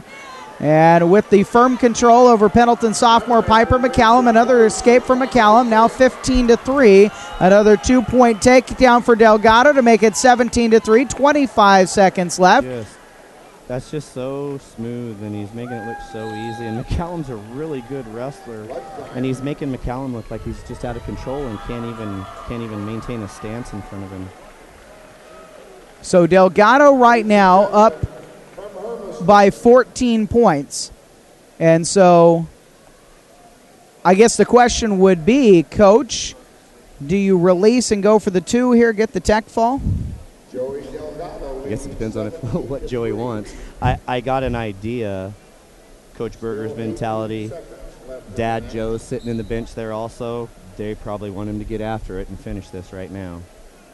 14 seconds left here. 17-3. Delgado's looking for... And he's stalking him. McCallum's just in survival mode. And, oh, nope, he makes it. McCallum blocked it. Delgado's going to win. And he's going to win his 4th consecutive state championship as he flings the headgear to his dad and assistant coach Joe Delgado. And that's going to bring a standing ovation here at Veterans Memorial Coliseum. 4 state championships in his career. Joey Delgado, the senior from Hermiston High School, finishes off an illustrious career, and Fred Phillips gives him a big handshake there. He's been battling against Delgado for a long time. Phillips comes over, shakes the hands of Joe Delgado and Kurt Berger to congratulate the coaching staff for Hermiston. You don't get a lot of 4-time state champions, and Joey Delgado is the first in Hermiston High School's wrestling room. And obviously, if you won 6 state titles as a school, you've had some pretty good wrestlers in your past. That's right. It's one of the things that Coach Berger talks about all the time in the wrestling room. They have pictures on the wall when wrestlers place at the state tournament. They get a picture on the wall, and every year they place, they get a consecutive state. And he puts the challenge in front of them. We haven't had anybody win 4 in a row yet. You know, there's been a few guys that have won 3, but nobody's won 4, and Joe took on that challenge, and he's accomplished it. He deserves every accolade. He deserves every compliment that anybody would give him. He's a great kid on and off the mat. Joe Delgado, the champion at 138 pounds here, will come back and award 126 on OSAA.tv. If you've stopped saving, let us help you start. Savings today and rewards tomorrow from U.S. Bank. Save a little every week with every purchase, every paycheck. Watch your savings grow. When you reach $1,000, you'll earn a $50 rewards Visa card. Earn another $50 when you keep it for a year. Save for a wedding day, a family, or your house. Just start. All of us serving you. U.S. Bank. My family and I were enjoying a big vacation in Tahoe. After a great day on the mountain, our car wouldn't start. I got a jump, but it kept dying. Everyone in town said, "Go to Les Schwab." When I pulled up, George delivered. He quickly tested the battery and confirmed it was a goner. While he installed a new one, I finally got my first relaxation of the vacation. It's nice to be treated like a neighbor so far from home. I'm Clay Gilman, and that's my Les Schwab story. Les Schwab, doing the right thing since 1952. One Saturday night, someone went through town slashing tires. Sunday morning, one of Andy Spencer's customers at Les Schwab went to Andy's house to see if he could help. You got it. Andy got in his truck and drove up and down the streets, helping anyone who needed it. He worked at it pretty hard most of the day. That's all of them. Andy didn't tell anybody no. He really went above and beyond his duties as a manager and a neighbor. I'm James Hamilton, and that's my Les Schwab story. Les Schwab, doing the right thing since 1952. We were driving from Portland to California for a bike race when a tire went flat. We limped into Les Schwab, but it was closed for the night. Hoping for some good Les Schwab mojo, we began changing it ourselves. Just then, John appeared and reopened the store. He quickly assessed that all the tires were about to go and got us a new set so we could make the race. Super John deserves a medal for rescuing our road trip. I'm Kim Brown, and that's my Les Schwab story. Les Schwab, doing the right thing since 1952. My friends and I were driving to the Salt Lake Airport to fly to a music teachers conference when our tires started going flat. We called the Les Schwab in Ogden, Utah, and they said, "Come on in." They were so fast, we didn't even eat the free popcorn. There you go. And we even made our flight. In a world where such great customer service is not always the case, it's nice to know there's Les Schwab. I'm Bonnie Lamborn, and that's my Les Schwab story. Les Schwab, doing the right thing since 1952. 4A place winners on mat 2. In 6th place from LeGrand, Ryan Middleton. 5th place from Cascade, Spencer Crawford. 4th place from Klamath Union, T. Wynn. 3rd place from Cascade, Travis Bledsoe. 2nd place from Cook County, Colby Joey was getting after the tech call. You wait till the 126th pound state champion from North Marion High School, Jake Stiegel. Really want to milk his time out there on that as a senior. I think he'll want to leave no doubt in anybody's mind that he was the best kid in the gym. At any rate. I'm telling you. But I would worry about that. I was with Tyler, and even if they put in some weight, I still wrestle with them. Moving on to 38 pounds. We've already talked about 138. Excuse me, 145 now. Moving on a little faster than that. 145 down on mat number 5. Reed Van Android of Roseburg. His opponent, Tony Gray of Crater. 145-pound weight class championship here in 2012 for the OSAA's 5A classification. And it's a runner-up from a year ago, junior Wyatt Passatino of Dallas. He is a team champion, though, in 2012, as the Dallas Dragons have locked up the team title. His opponent is Churchill's Joe Potts, a senior. So we've got junior Wyatt Passatino and senior Joe Potts. Potts in the black, Passatino in the traditional orange and white for Dallas. Yeah, the conflicting styles here between the two is Potts is definitely more of a physical brawler type wrestler, and Passantino's definitely more technical oriented, even though they're both very, very tough, and Potts is definitely technically oriented too.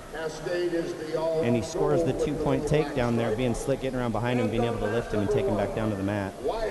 1:23 left here in the first period. Passantino trailing Potts 2-0. Interesting, you talk about styles, and Tony Olaf, the 9-year head coach and the coach of the year for 5A wrestling, Dallas's head man, said the interesting thing about Passantino is he's very unorthodox. In fact, kind of when he's out there, it's a mix of ballet and wrestling. He puts himself in interesting positions sometimes, but he has great body control and great body awareness, and so where normally as a coach you might tell him not to do some of those things, you watch him do it enough and practice it enough, you feel comfortable with it after a while. Well, Passantino's escape here in this period makes it 2-1 in favor of Potts with 40 seconds left in the first period. Interestingly enough, the last match was Joey Delgado of Hermiston, a 4-time state champion now. His 3rd state championship came against Wyatt Passantino last year. You talk about every once in a while maybe Passantino, through his unorthodox style, put himself in a weird position. That happened to him a year ago, and Joey Delgado landed what we're best describing as a flying spladle as he put him into the spladle and then landed the pin last year in the championship. So Passantino obviously at 145 away from Delgado, back in the championships, at a chance here to pick up a victory in 2012. After one period, though, he trails Joe Potts of Churchill 2-1. Potts, 3rd place as a freshman, sophomore, and junior. So he's bettering his last 3 years here at the state championships, but he'd like to make it much better by getting a championship of his own. 3-1 his lead here. 1:45 on the clock in the second period. A qualifier in the 2009-2010 season. Passantino last year the runner-up. Unorthodox could kind of describe both these wrestlers. Their stances are a little different than some of the kids that we've seen before.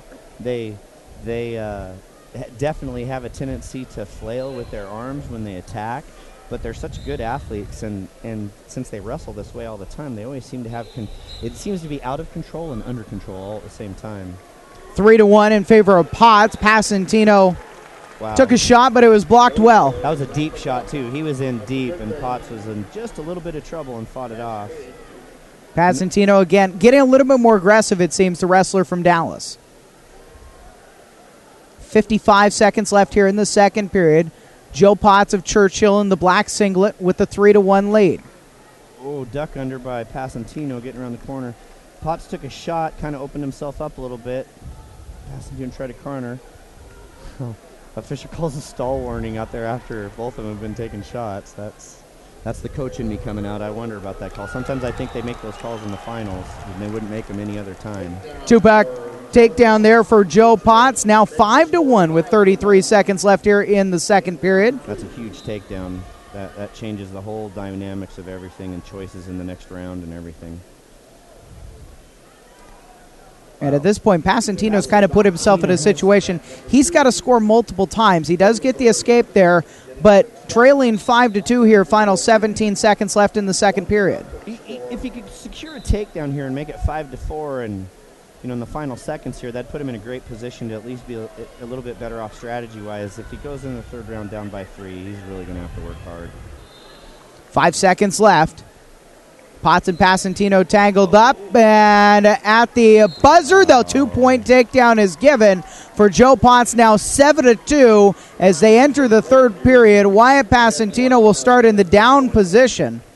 That was a tough little scramble there for Pasantino. He kind of just lost his balance more than anything and kind of fell down, and Potts just took advantage of it. The senior pouncing on the opportunity and scoring with seconds left. Now the escape makes it 7-3.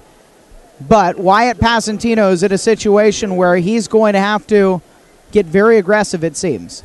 And he's been able to get in on Potts' legs, but he's never really ever put Potts in danger of getting taken down. So he's going to have to do it a couple times here with 1:30 left on the clock. 7-3 for Joe Potts, who in his semifinal had a tight one with the sophomore from Hood River Valley, Cesar Zararte.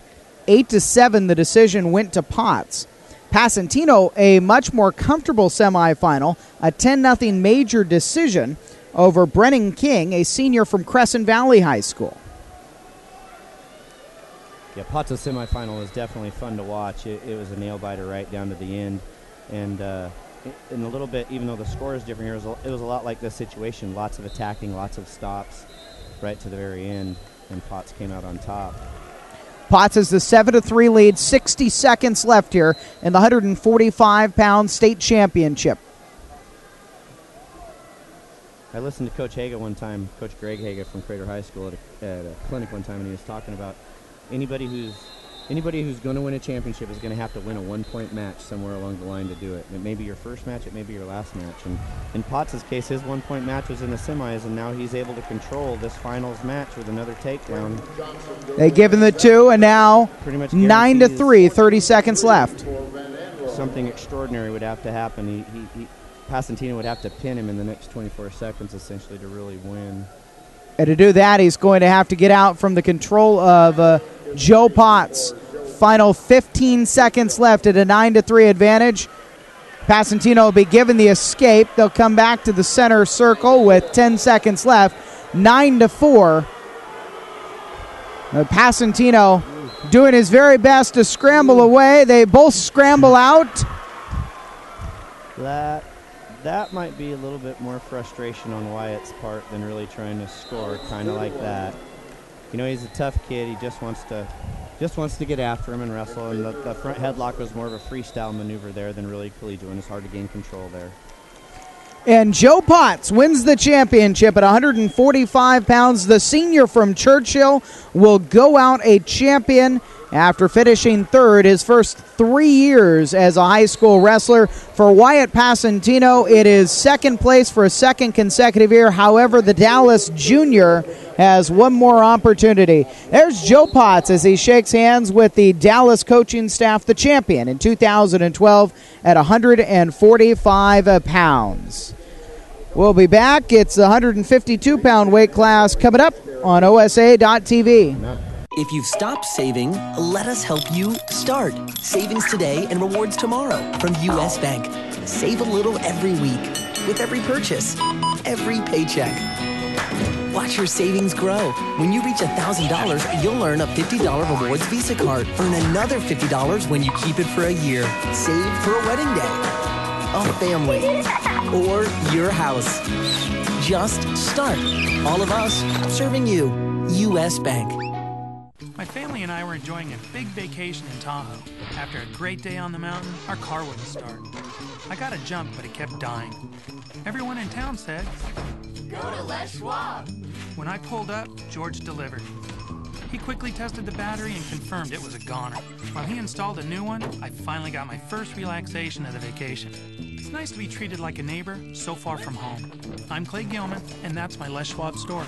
Les Schwab, doing the right thing since 1952. One Saturday night, someone went through town slashing tires. Sunday morning, one of Andy Spencer's customers at Les Schwab went to Andy's house to see if he could help. You got it. Andy got in his truck and drove up and down the streets, helping anyone who needed it. He worked at it pretty hard most of the day. That's all of them. Andy didn't tell anybody no. He really went above and beyond his duties as a manager and a neighbor. I'm James Hamilton, and that's my Les Schwab story. Les Schwab, doing the right thing since 1952. We were driving from Portland to California for a bike race when a tire went flat. We limped into Les Schwab, but it was closed for the night. Hoping for some good Les Schwab mojo, we began changing it ourselves. Just then, John appeared and reopened the store. He quickly assessed that all the tires were about to go and got us a new set so we could make the race. Super John deserves a medal for rescuing our road trip. I'm Kim Brown, and that's my Les Schwab story. Les Schwab, doing the right thing since 1952. My friends and I were driving to the Salt Lake Airport to fly to a music teachers conference when our tires started going flat. We called the Les Schwab in Ogden, Utah, and they said, Come on in. They were so fast, we didn't even eat the free popcorn. There you go. And we even made our flight. In a world where such great customer service is not always the case, it's nice to know there's Les Schwab. I'm Bonnie Lamborn, and that's my Les Schwab story. Les Schwab, doing the right thing since 1952. That's Jake Morris going live. He's a pretty happy camper.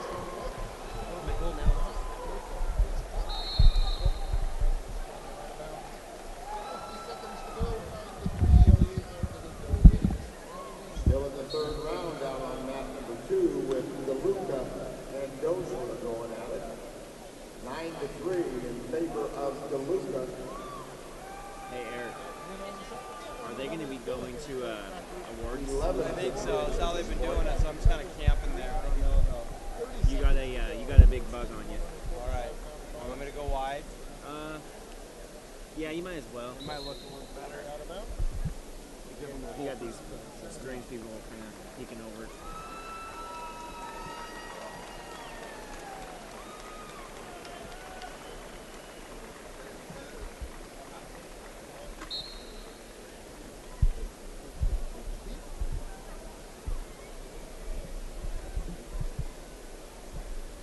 Oh, that's beautiful. Get that railing out of there.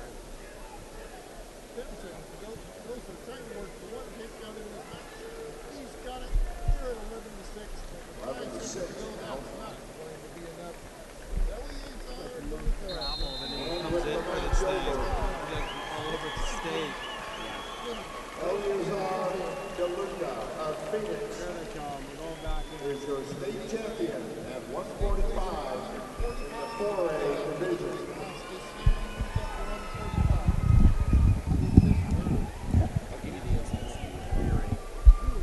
Ladies and gentlemen, your attention to the award stands for the presentation of awards at 132 pounds. First on mat number 5, the 6A awards, presented by Mr. Roger Sales. And the awards for the 132-pound weight class here in 2012 at Veterans Memorial Coliseum as we watch OSAA.TV.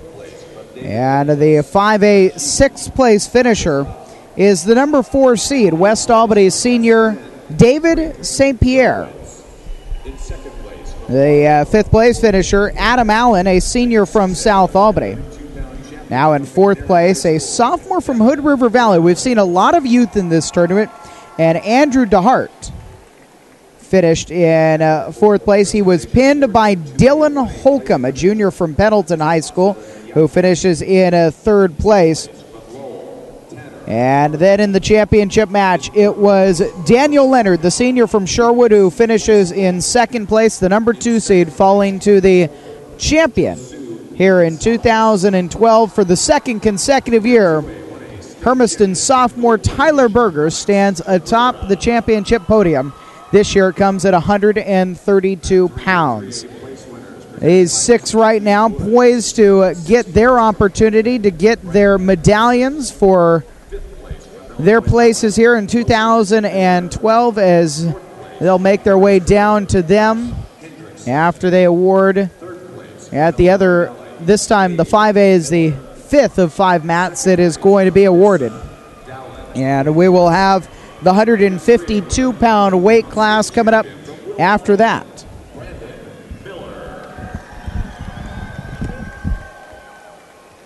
If you've stopped saving, let us help you start. Savings today and rewards tomorrow.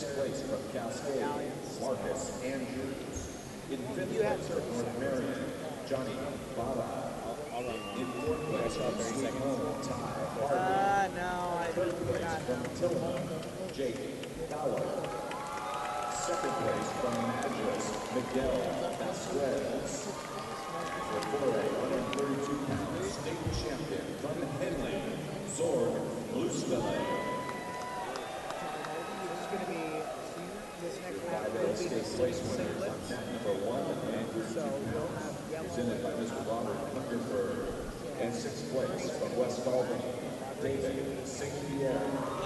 5th place from South Albany, Adam Howard. 4th place from River Valley, Andrew D. Hart.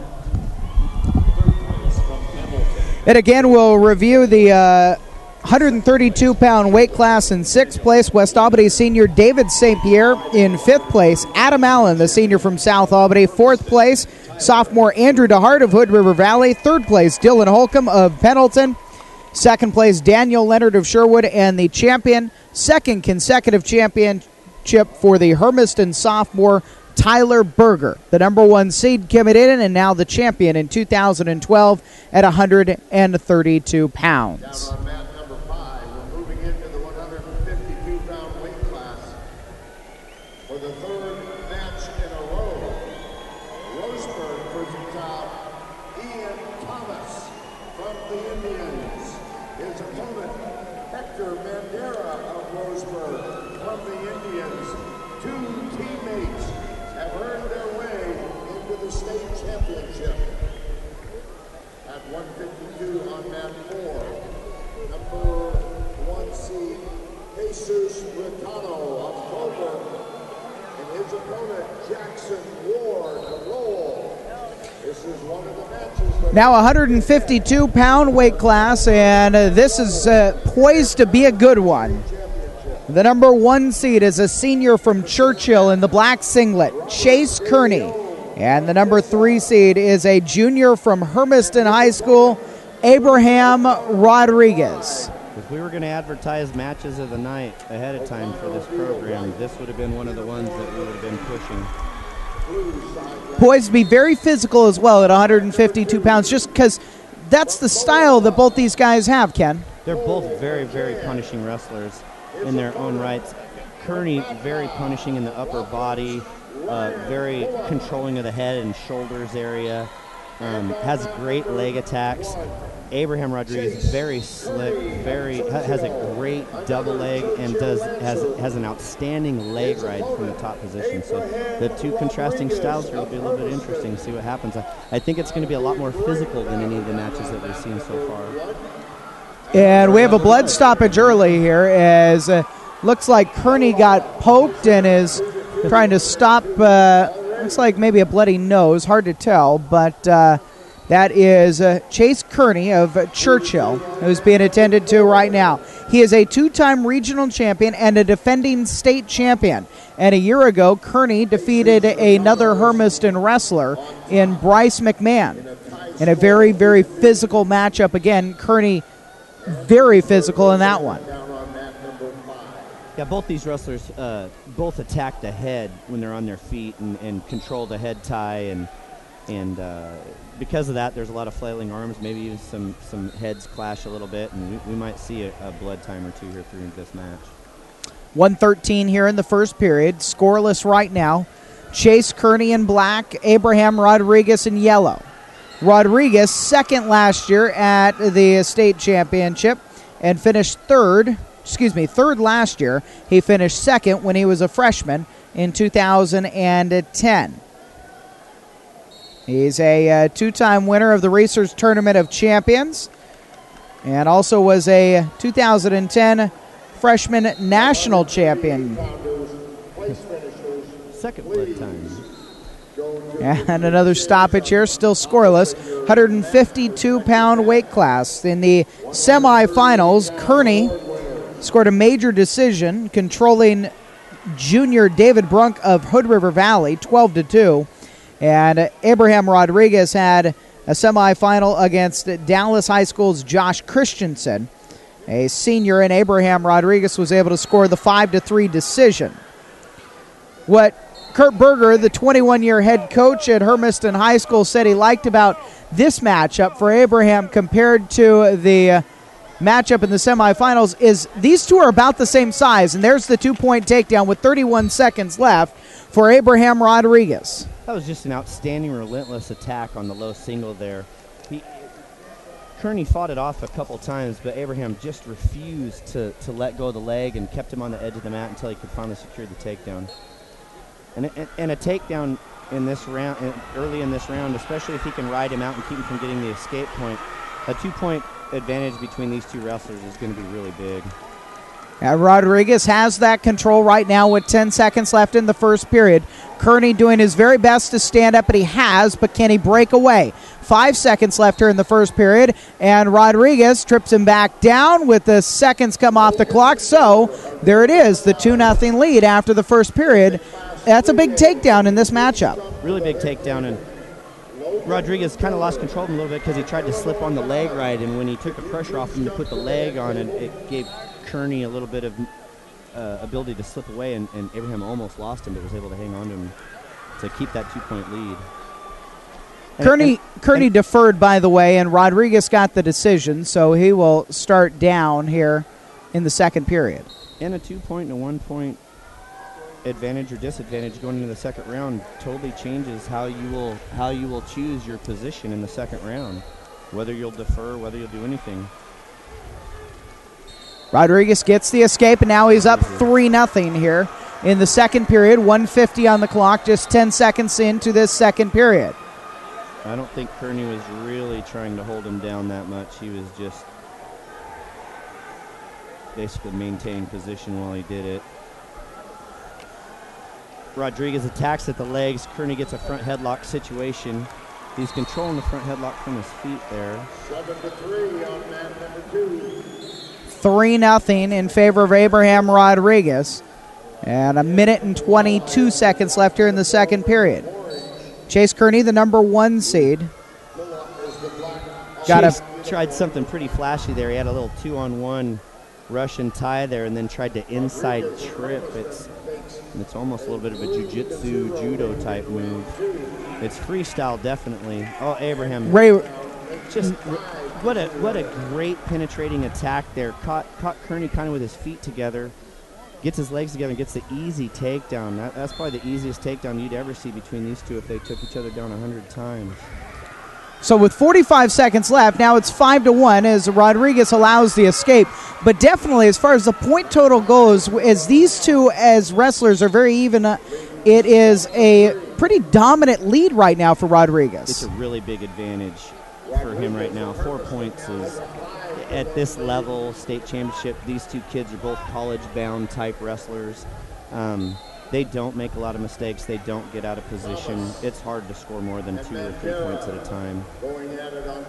And 3 points at a time would be to get an escape and then turn around and get the takedown like Abraham did. 10 seconds left here in the second period. 5-1. Abraham Rodriguez of Hermiston leading Chase Kearney of Churchill. You know, last year Abraham was upset in the semis, got caught on his back and got pinned. And I'm not sure if he's been on his back at all this year. I think it was something that really solidified in his mind and made him it's one of those bad things that can happen to you that can really propel you to greatness. And it was a very unfortunate thing for him when it happened last year, but he's bounced back greatly, and he's really controlling a really good wrestler in Kearney. He was oh so close as a freshman. And third place last year, like you said, the semifinals really where everything went awry as far as the plans that Abraham had, which was to win a state championship. 5-2 here after an escape point awarded to Kearney. But as we start the third period, Abraham Rodriguez has the 3-point advantage. 5-2. Coach Kearney, assistant coach Kearney, Chuck, he's really on the official Lester McFall hard right now, wanting to get a stalling call. I'm really not sure if it's warranted. Abraham's controlled the whole match. He's been shooting and penetrating. He's just frustrated. Yeah, Abraham's There's another shot. Hard to call a kid for stalling when he's attacking the legs. Gets the leg high, takes. Now there it is. Zach was actually making an attempt to do a little roll through there, a little roll dive, and try to get Abraham. And Abraham's wrestled with Joey Delgado so much he was ready for that and just relaxed for a second and caught Kearney down. Now 7-2. This is a really dominating performance by Abraham. There's a 1-point escape, so 7-3 the advantage for Abraham Rodriguez of Hermiston. 1 minute left here in the third period at 152 pounds. Delgado, you mentioned, Rodriguez's teammate, a 4-time champion. Hermiston as a high school has won 5 in a row, but Dallas wins in 2012 the team championship. This one's pretty big for third place, though. It is. It does make a big difference in who ends up taking the third place trophy home. Right now, Kearney's trying to work his upper body, and it looks like he's trying to work a throw and to try to score big points. He's down by 4. He needs to take him down and put him on his back for some time. 30 seconds left here. 7-3. Abraham Rodriguez with the advantage at the 152-pound weight class. And I know that the coaches want a stalling call here, but even if they did get it, and it was a 1 point, 7-4 isn't going to make a big difference here. They're not going to call him 3 times in 20 seconds. And Abraham's attacking. Kearney stops him. And the Hermiston coaches just told Abraham at that last stoppage, you've got to still be an aggressor here. And a stalling warning's been given with 6 seconds left in the third period. Rodriguez up 7-3. Abraham Rodriguez will win the state championship at 152 pounds here in 2012. 7-3 the final result, and the Hermiston wrestler finishes off 3 Hermiston state championships here in 2012. Rodriguez enacts a little bit of revenge for his teammate from a year ago, Bryce McMahon, who got beat by Kearney. And Rodriguez, the junior, will be the champion here at 152 pounds. 160 is on the way next, and we'll have that for you after this on OSAA.tv. If you've stopped saving, let us help you start. Savings today and rewards tomorrow from U.S. Bank. Save a little every week with every purchase, every paycheck. Watch your savings grow. When you reach $1,000, you'll earn a $50 rewards Visa card. Earn another $50 when you keep it for a year. Save for a wedding day, a family, or your house. Just start. All of us serving you. U.S. Bank. My family and I were enjoying a big vacation in Tahoe. After a great day on the mountain, our car wouldn't start. I got a jump, but it kept dying. Everyone in town said, "Go to Les Schwab." When I pulled up, George delivered. He quickly tested the battery and confirmed it was a goner. While he installed a new one, I finally got my first relaxation of the vacation. It's nice to be treated like a neighbor so far from home. I'm Clay Gilman, and that's my Les Schwab story. Les Schwab, doing the right thing since 1952. One Saturday night, someone went through town slashing tires. Sunday morning, one of Andy Spencer's customers at Les Schwab went to Andy's house to see if he could help. You got it.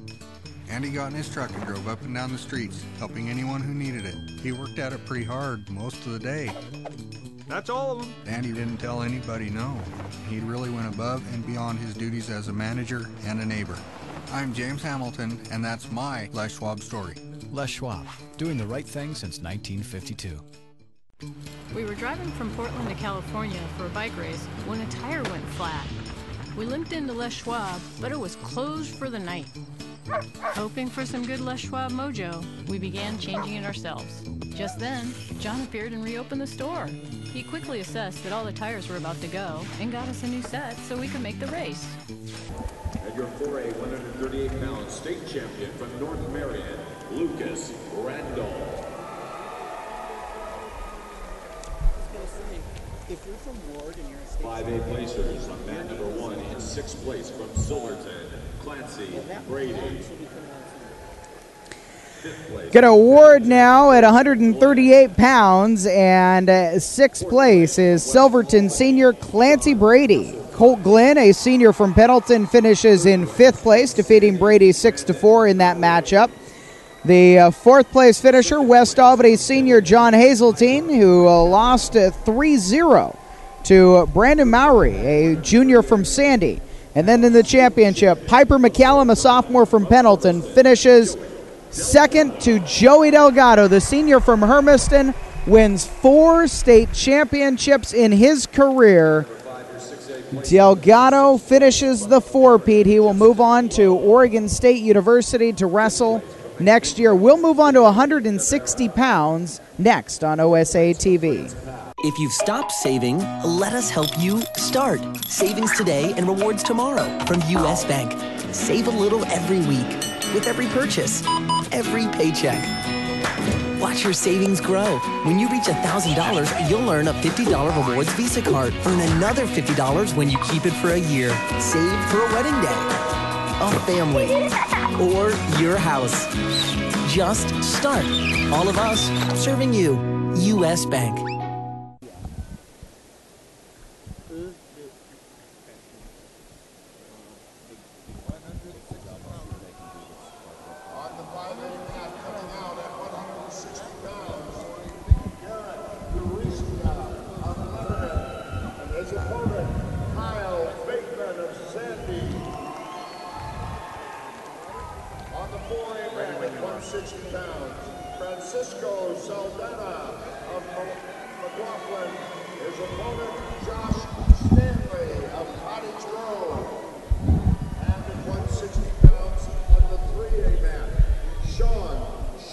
And now to crown a champion at 160 pounds in 2012 at the OSAA 5A Championships.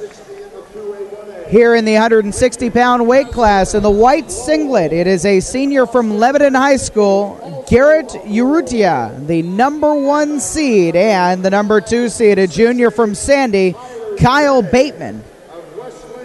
Will try to defeat Urrutia, who's one of those top wrestlers here at this tournament. Yeah, another situation where both these wrestlers have a lot of experience, not just at the high school collegiate level, but also freestyle and Greco-Roman. Urrutia, a 4-time district finalist and a 3-time champion. He finished 6th in state at 130 pounds as a freshman, 2nd in state at 145 pounds as he was 6th in state as a sophomore and 2nd in state last year at 145 pounds as a junior. Looking for a championship this year. Urrutia taking on Kyle Bateman, who is a 2-time regional champion, 35-1 this year. Minute gone here in the first period. No points yet. However, Urrutia has just scored the 2-point. No. Did he give it? It was given. Okay. Huh. I wasn't watching. I didn't see that. He never took him down, but... Well, the hands came down on the mat, and the referee must have thought that there was enough. It's 3 supporting points on the mat, and so one leg was being held in the air. One leg's down on the mat, and 2 supporting hands came down, and in the referee's mind, that was a takedown. Of course, it didn't last very long, and he only held him for about 3 or 4 seconds. This is going to be another one of those contrasting styles. Urrutia is very attacking and offensive, and Bateman's very, I wouldn't say defensive, but he has very solid defense, and he's willing to, if a guy's going to attack him, he'll stand around and counter him and and make counter moves to use those attacking offensive moves against him. 6-year head coach Mike Cox at Lebanon says that Urrutia's exact type of athlete that they try to develop at Lebanon High School.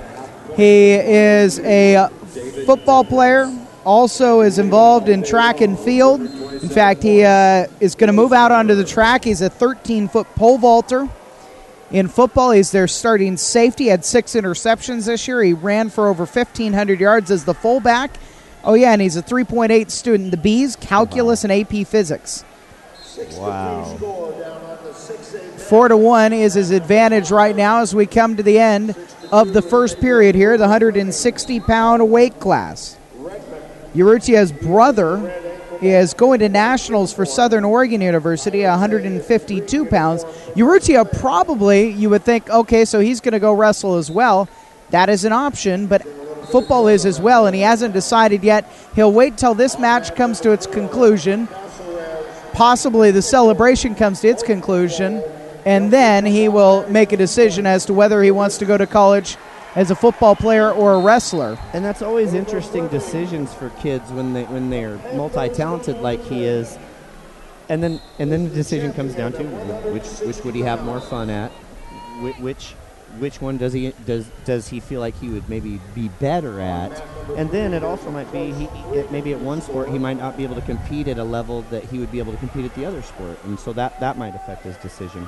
I think that's one of the things he's wondering about is after this tournament's concluded, where the offers come in wrestling. He knows that he could join his brother most likely at Southern Oregon. Also, where do those football offers come from as well? Now, Bateman on the other side of things did lose to Urrutia at the Oregon Classic in Redmond this year. And his head coach, Robert Paul, in his 6th season at Sandy, back at Sandy after coaching there from 1990 to 1999, says what they'd like to see from Kyle here tonight is he needs to defend better on Urrutia's shots and set up more of his own stuff. He felt like at the Classic earlier this year, Urrutia was able to control the match with his style, and it's 7-1 right now with 35 seconds left in the second period. Ken, it seems like Urrutia is doing that again. Well, I said that Bateman would be more defensive and trying to counterattack, and what's really happened is Bateman's been the one attacking, and Urrutia is using his left arm to throw by the underhook and throw Kyle by every time he attacks, and that's been the technique that he's used the last 2 times to take him down, and it's very effective technique. Urrutia scored a tech fall in his semifinal. In the 3rd round, he defeated Franklin senior Ali Al-Shajuri. Urrutia up 7-2 here. Final seconds of the second period will come off the clock, and that'll be the score going into the third, 7-2 in favor of Lebanon senior Garrett Urrutia. I think Bateman's starting to feel the pressure of the score being 7-2 there with about 20 seconds left to go. Instead of just trying to get a basic 2-point takedown, he was trying to use either an inside trip or a throw to try to score some back points also, as well as a takedown. So maybe he feels a little desperation there at the end of the round, wanted to try to score big. Now, the junior from Sandy did have one of those semifinal pins where if you blinked your eyes, you might have missed it. It was in the final seconds of the first period, and he pinned Dallas senior Tyler Payne, and it was right in the final seconds of the first round. A little bit of a scramble situation in the semis, and the match probably would have normally gone to just a point decision, but it was just a weird decision or a weird situation where one kid ended up on his back and Bateman ended up on top. He's very good at pinning, and so when he got in that situation, he was relentless and he didn't let go. Now we got a little stoppage here for blood, and with a 7-2 lead for Garrett Urrutia of Lebanon, it does seem like Bateman's in a situation where he's probably going to have to display that skill of being very good at pinning. Yeah, and he makes the choice. He's been rode when he's been in the down position by Urrutia, so he's been forced to take the neutral position so that he can try to score a takedown, and Urrutia is just keeping the pressure on and not giving him a break. And looks confident, looks like he knows now he's got the control of this, and he gets another 2-point takedown. Yeah, and he's basically taking him down with two techniques. The first and the last takedown were the single where he gets it up high, controls it and traps it in his hip, and then just trips the far leg and puts forward pressure on him. 9-3 here, 1:24 left in the third period. And the senior from Lebanon, Garrett Urrutia, controlling Sandy Jr., Kyle Bateman. The number 2 seed Bateman, the number 1 seed Urrutia. Right there, I bet Kyle wishes he would have been in the center of the mat on that one, because he did have Urrutia in a pretty good situation there where he could have scored some big points. But unfortunately, he was on the edge. Now he's working a front quarter Nelson. This is, oh, and he tries the pancake. Misses it. He's really starting to go big with all his technique now. He's going for 5 every time he does something. 54 seconds left here in the third period. And Urrutia with the 9-3 advantage over Bateman. Urrutia in the white singlet here. Bateman in the black. Urrutia being smart there, getting in a single leg position, hanging on to the singlet. Where he's going to do this again. Oh, he puts Bateman on his rear end, though, and gets himself in a really good position to score another takedown. But he's going to be content to just hold on because time is burning off on the clock while he's holding on to the leg. 30 seconds left here in the third period of the 160-pound state championship. Bateman goes for a little dive roll there. Stalemate decision. 9-3. Garrett Urrutia, the senior from Lebanon, trying to win a state championship. And not that it would matter, but if Urrutia were to dive in, he's got a possible cradle there. Nope, he missed it. If Urrutia were to hang in on the single leg there again, the referee could choose to call him for stalling. I don't know if it'd be a good call or not. But Bateman give it a 2-point takedown. 9-5 now. Final seconds come off the clock, though, and we've got a champion at 160 pounds. It is the Lebanon all-everything, Garrett Urrutia. The senior picks up the 9-5 decision, defeating Kyle Bateman, the junior from Sandy, here for the championship at 160 pounds, controlling the match throughout. Yep, that was an outstanding performance by him on his feet. And so congratulations in order. Garrett Urrutia, the champion at 160 pounds in the 5A classification in 2012. 170 pounds on the way after this on OSAA.tv. My family and I were enjoying a big vacation in Tahoe. After a great day on the mountain, our car wouldn't start.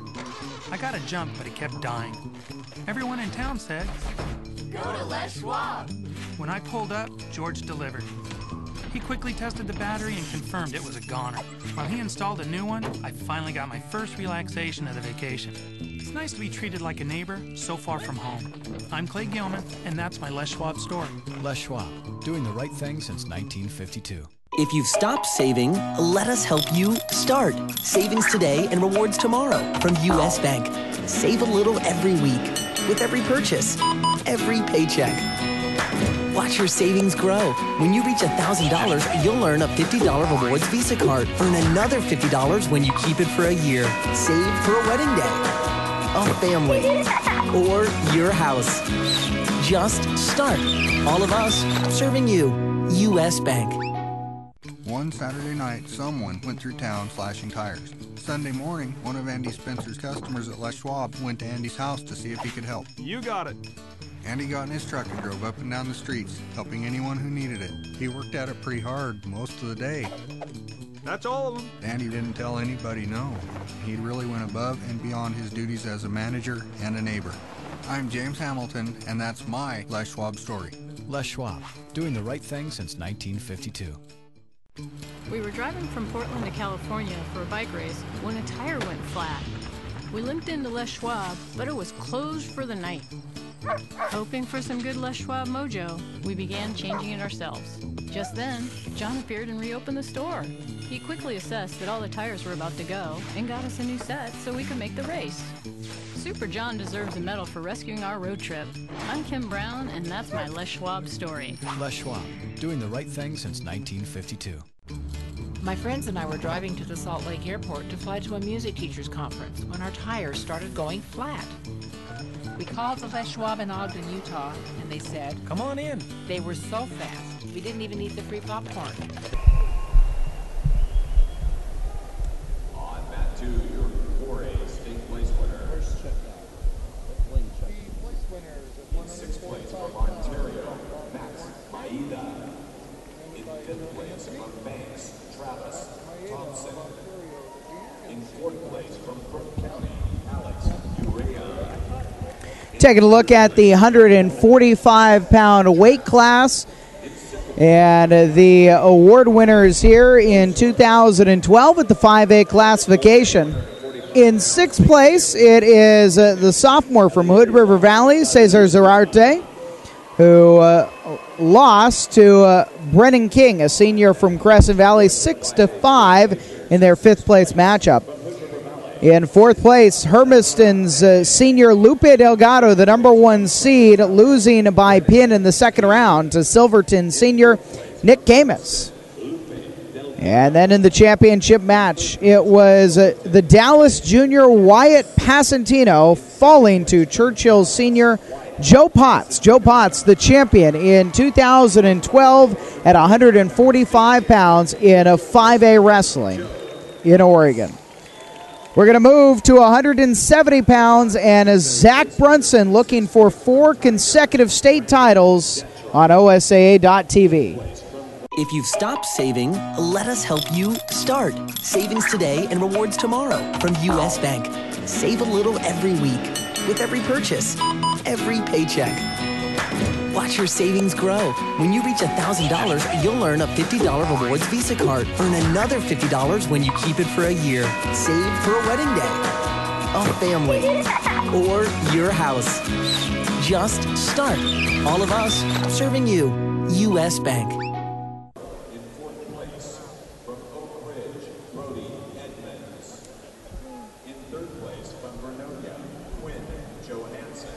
Eric, you have the big graphic. In second place from Crane, Zach Cody.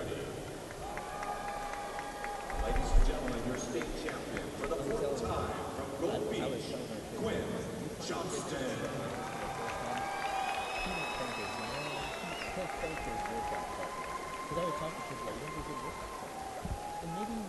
Moving on, number 5 in the 6A division. Welcome, please, 170-pounders, Jake Bennett of Forest Grove, and his opponent, Jacob Childs of Barlow. On the 2A, 1A mat, and mat number 4, 170-pounders, Kip Miller of Pine Brunson's Grove, green. and his opponent, Brunson's green. Cash of Lowell. 170 pounds and a chance for a 4-time state champion, Zach Brunson, the senior from Churchill High School. And he'll be taking on the number 1 seed in the weight class, the junior from Silverton, Quinn Dreher. And Brunson showing his over-aggressiveness already, getting a caution for false start before the clock even starts. You don't see a whole lot of cautions before the match starts. Nope, I think Zach's ready to go. I think he's excited and he's ready to wrestle his final match in his high school career, scoring a takedown there. You know, we talked about it earlier. I was watching Quinn Dreher. Quinn Dreher, thank you. His coaches talked to him before he went out on the mat, and they were really coaching him up on not grabbing Brunson's head and how to tie his arms and how to work with him. And Brunson just doesn't let you not grab a hold of him, because if you don't grab a hold of him, he's going to punish you and pull you down to the mat. 4-2 the lead for Brunson, and now 6-2 the lead for Brunson. And now because of all that head pressure, he was able to drop down low and hit an ankle pick. Maybe Zach's going to put on a clinic here. That's his collar drag right there. 6-3, now 8-3. 1 minute gone and 1 minute left in the first round. That's the third different takedown he's used now. 8-4 the score. He's a 3-time state champion. He was a junior national champion. Fourth different technique he's used on the front headlock, putting his head in the hole and getting around the corner. 10-4 is the score, and now he's going to score some back points as well. That was an outside single fireman's carry, which I'm not sure if Zach even hits that in practice. He probably hasn't worked on that in 2 years. He's just out there having fun right now. 12-5 the lead for Brunson. 35 seconds left. Dreher He said one of his accomplishments, making it to the finals, and he had to give credit to his workout partners. That's how he gets here to the 170-pound championship. The junior from Silverton, his dad Dean on the bench, the head coach for his second year. And Dreyer scored a pin in the first round in his semifinal, defeating Pendleton junior Alex Ortiz. Brunson just demonstrated a nice little duck under to his left, to his opponent's right. That's his sixth different technique that he's used now for a takedown. And after one period, he has a 14-6 advantage. So Zach Brunson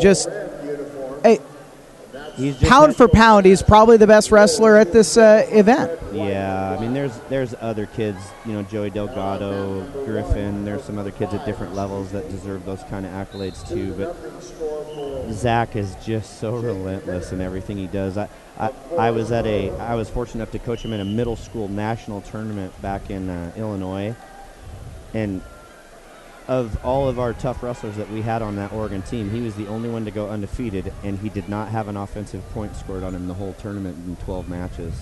It was pretty amazing. And that was as an 8th grader.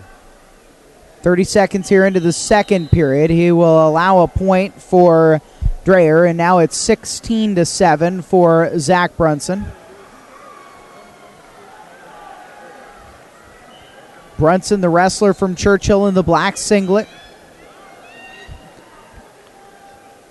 trying to make it 4 consecutive state titles, and he'll get another takedown, 18-7. 7th technique he's used now, which that was just kind of a knee pick from the front headlock position. He's definitely got wrestling in his DNA. His dad was a high school All-American and a high school state champion here in Oregon. 50 seconds left here in the second period. Brunson doing a little bit of work down on the mat right now with Dreyer, up 18-7. Dangerous situation, so they'll stop that. Referee didn't like the way the joint was being worked, so he stopped it. The referee's job is not just to score points, but it's also to ensure the safety of the wrestlers at all times. Sometimes they get in strange positions, and because they're moving fastly, he has to recognize it and stop it so no one gets injured. 34 seconds left here in the second period, 18-8. The lead for Zach Brunson of Churchill. The senior who also scored a first-round pin in his semifinal, defeating Summit junior Joaquin Reyes. Well, final 15 seconds left here in the second period. This is just another one of those examples where Quinn Dreyer, it is not easy to get to a state championship wrestling match, and at 170 pounds, he's been able to do it. He's throwing caution to wind, doing everything he can. Brunson gets a 2-point takedown there as the seconds of the second period come off the clock. 20-8 the lead, but that's just how good Brunson is. Well, and you got to really appreciate the fact that Dreyer's going to make the attempt there, and with an arm spin, he knows he might be outclassed a little bit, but he's still going to make an attempt. He's going to try to do something big and put Zach on his back and maybe shock the crowd a little bit. Well, that's what his dad and head coach said was, we got nothing left to lose here. They knew Brunson was at 170. They know how good Brunson is. But that's why they wrestle the matches. Just Zach Brunson has, as you said earlier, been putting on a clinic here this evening. Well, and it's the advantage and disadvantage of being a wrestler in the state of Oregon. We have plenty of wrestlers that are ranked nationally, and not just ranked in the top 25, but ranked in the top 5. They go back to Fargo at the national tournament back there and wrestle in the cadet age groups and the junior age groups, and our kids do really well back there. So in most normal circumstances, this young man would have a great opportunity to win himself a state championship. Unfortunately, he just happens to be in the weight class, and during the reign of Zach Brunson during his 4-year terror over Oregon. We're actually going to see here coming up in the next few weight classes, West Albany has wrestlers who are wrestling up a weight, and without saying it out loud, you could at least draw some inferences that it could be because Zach Brunson's right there at 170. The same thing could have been said at 138 with the other 4-time champion in Oregon in 5A wrestling this year, Joey Delgado. 35 seconds left in the third period. Brunson's lead is 20-8 on Dreyer.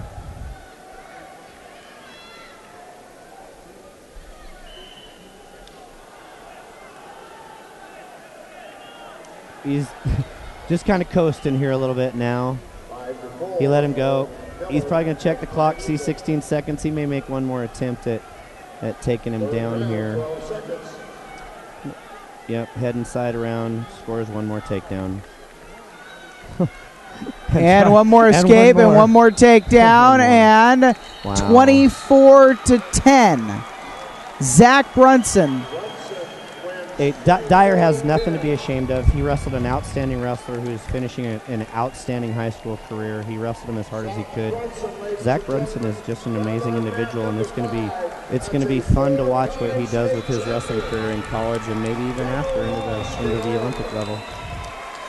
Zach Brunson, the senior at Churchill, wins 4 in a row, and Quentin Dreyer gave him everything he could, but Brunson is just that good. 24-10, the final result, and the Churchill wrestler wins a state championship at 170 pounds in 2012. We're going to move up to 182 here as we continue from Veterans Memorial Coliseum on OSAA.tv. My friends and I were driving to the Salt Lake Airport to fly to a music teachers conference when our tires started going flat. We called the Les Schwab in Ogden, Utah, and they said, "Come on in." They were so fast, we didn't even eat the free popcorn.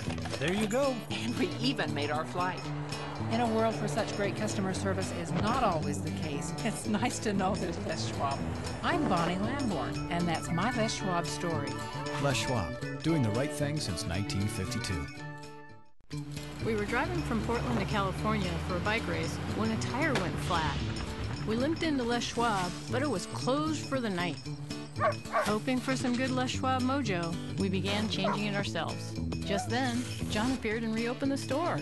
He quickly assessed that all the tires were about to go and got us a new set so we could make the race. Super John deserves a medal for rescuing our road trip. I'm Kim Brown, and that's my Les Schwab story. Les Schwab, doing the right thing since 1952. If you've stopped saving, let us help you start. Savings today and rewards tomorrow from U.S. Bank. Save a little every week with every purchase, every paycheck. Watch your savings grow. When you reach $1,000, you'll earn a $50 rewards Visa card. Earn another $50 when you keep it for a year. Save for a wedding day, a family, or your house. Just start. All of us serving you. U.S. Bank.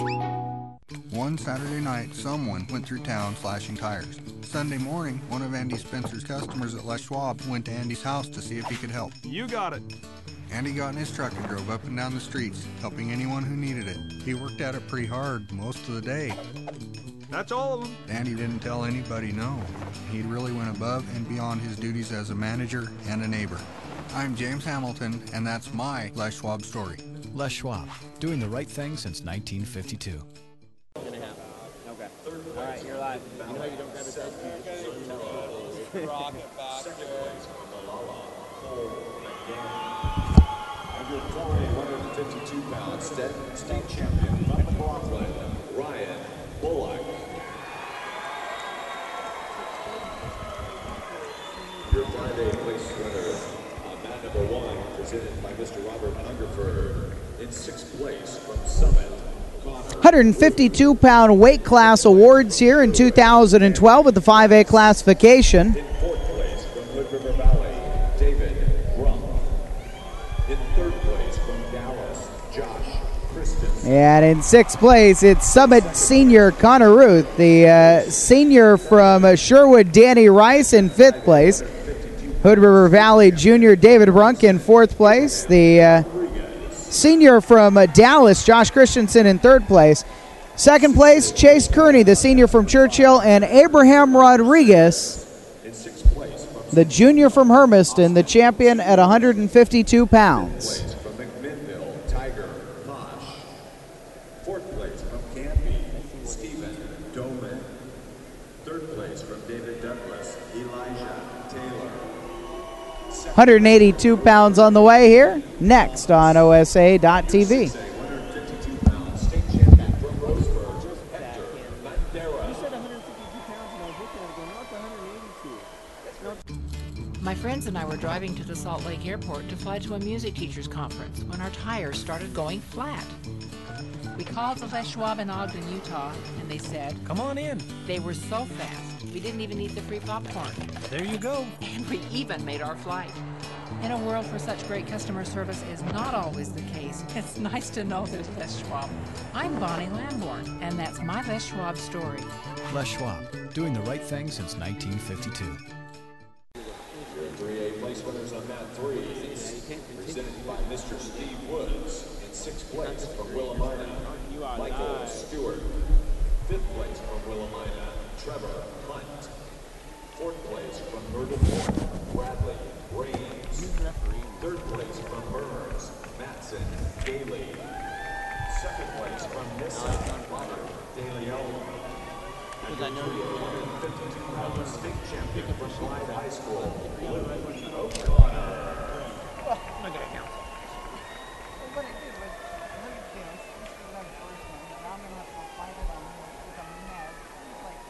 Well, they don't have it right anyways. They haven't had it right for a while.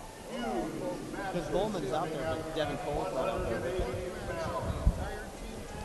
On mat number 5, going for his 4th state championship, And we moved to 182 pounds in 2012 with the 5A classification to the OSAA U.S. Bank Les Schwab State Championships from Veterans Memorial Coliseum. Eric Olson, Ken Thompson with you at 182 pounds. Sandy's Manny Dickinson, a senior, wearing the black singlet. And West Albany senior Riker Smith wearing the blue singlet. They're going to look pretty similar. But Smith has got West Albany along his back in white lettering. And it gets the right leg of Dickinson. Has not yet scored, but it's Riker Smith, the senior, and Dickinson, the senior from Sandy. Dickinson got the single and dumped him and then stepped over the near leg. Smith is working really hard in the whizzer and ends up fighting his way out. A lot of activity there in the first 30 seconds of this 182-pound weight class. Yeah, the official there, the whizzer is where the other wrestler is reaching back and hooking the offensive wrestler's arm there. And as long as he's there kind of holding a neutral position, the referee is not going to award the takedown. And then they finally just kind of scrambled out. They both had very tight semifinals. In fact, both were 3-2 decisions. For Dickinson of Sandy, he defeated Eagle Point Jr. Johnny Wilkerson, who was the number 1 seed. Riker Smith defeated Ben's Kenny Daly, a senior, and it was also a 3-2 decision. Robert Paul, the 6th-year head coach at Sandy, after a stint from 1990 to 1999 at Sandy, said the semis played just how they thought it would, that they thought the third period would be where Dickinson would able to take control, and he did. His takedown to get that 3-2 win came with 14 seconds left. This is Dickinson's only sport. He's out there in the black singlet with the red. Smith has controlled the head in the collar tie a few times and tried the collar drag and has come close a couple times. Now he has a single leg. Oh, and they end up out of bounds. In those situations there, the offensive wrestler needs to act like an NFL receiver and try to hang toes on the edge there and stay in bounds. He might have been able to give the referee a little something to look at there if he'd have done that.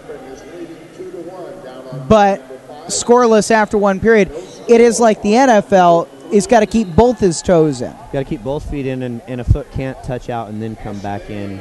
He had it in the position there, but then as he was trying to gain control, one foot just kind of slid out, and I think that's what the referee used as his criteria.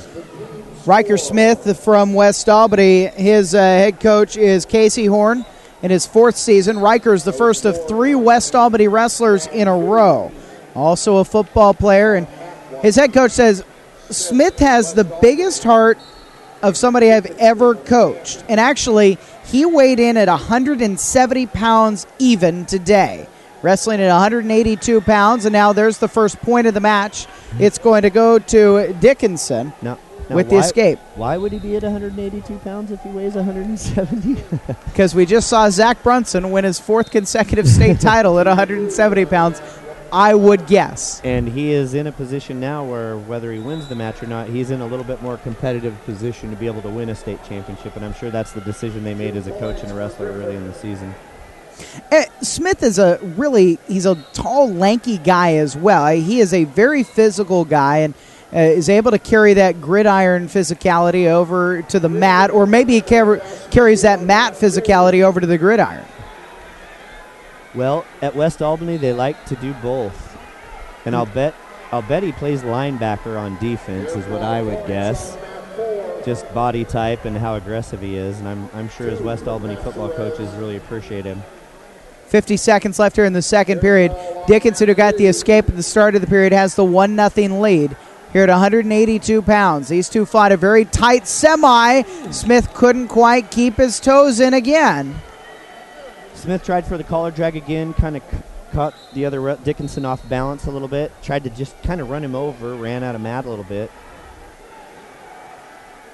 This is going to come down to Smith is probably going to have to take the down position in the third round, get the escape, and tie it up. He trails 1-0 right now to Manny Dickinson of Sandy with 16 seconds left in the second period.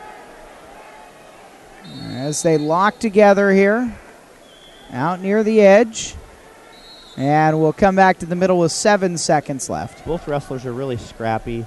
They have really good stance. Doesn't seem very offensive in their techniques, but they look like they've both been very hard to score on, and that's probably what's helped propel them to the finals here tonight. Like you said, it's going to be the decision for Riker Smith. He's the 3 seed here at 182 pounds coming into this event. And he will choose the down position, down 1-0. Third period to play. Riker Smith has finished 8th, 7th, and last year 2nd in state. He actually won the Racer Tournament of Champions, and this season has a 39-4 record. Excellent wrestling going on here from both wrestlers. Oh, wow, that's huge. A reversal right there on the switch maneuver. Gives a 2-1 lead to Riker Smith, 1:35 on the clock here, third period. Smith was putting great pressure on him to stand up. Dickinson was bringing him back down to the mat. And every time he would bring him back down to the mat, Smith would make sure that he would not come down on his hands and knees, but he would come down in a sitting position. And that's what helped him create the space so that he could get the switch and get the reversal. Now we're tied up with the escape. So 2-2 here, all square with 1:13 left in the third period. Manny Dickinson, a senior from Sandy. Riker Smith, a senior from West Albany. Both will probably leave it all out on the mat here in their final wrestling match at their respective high schools. Dickinson paces himself a little bit more, sets it up and explodes. Smith is the Energizer Bunny. He just has not stopped moving. He must be in great shape. 54 seconds left. Tied at 2. 182 pounds in 2012 at the 5A state championships.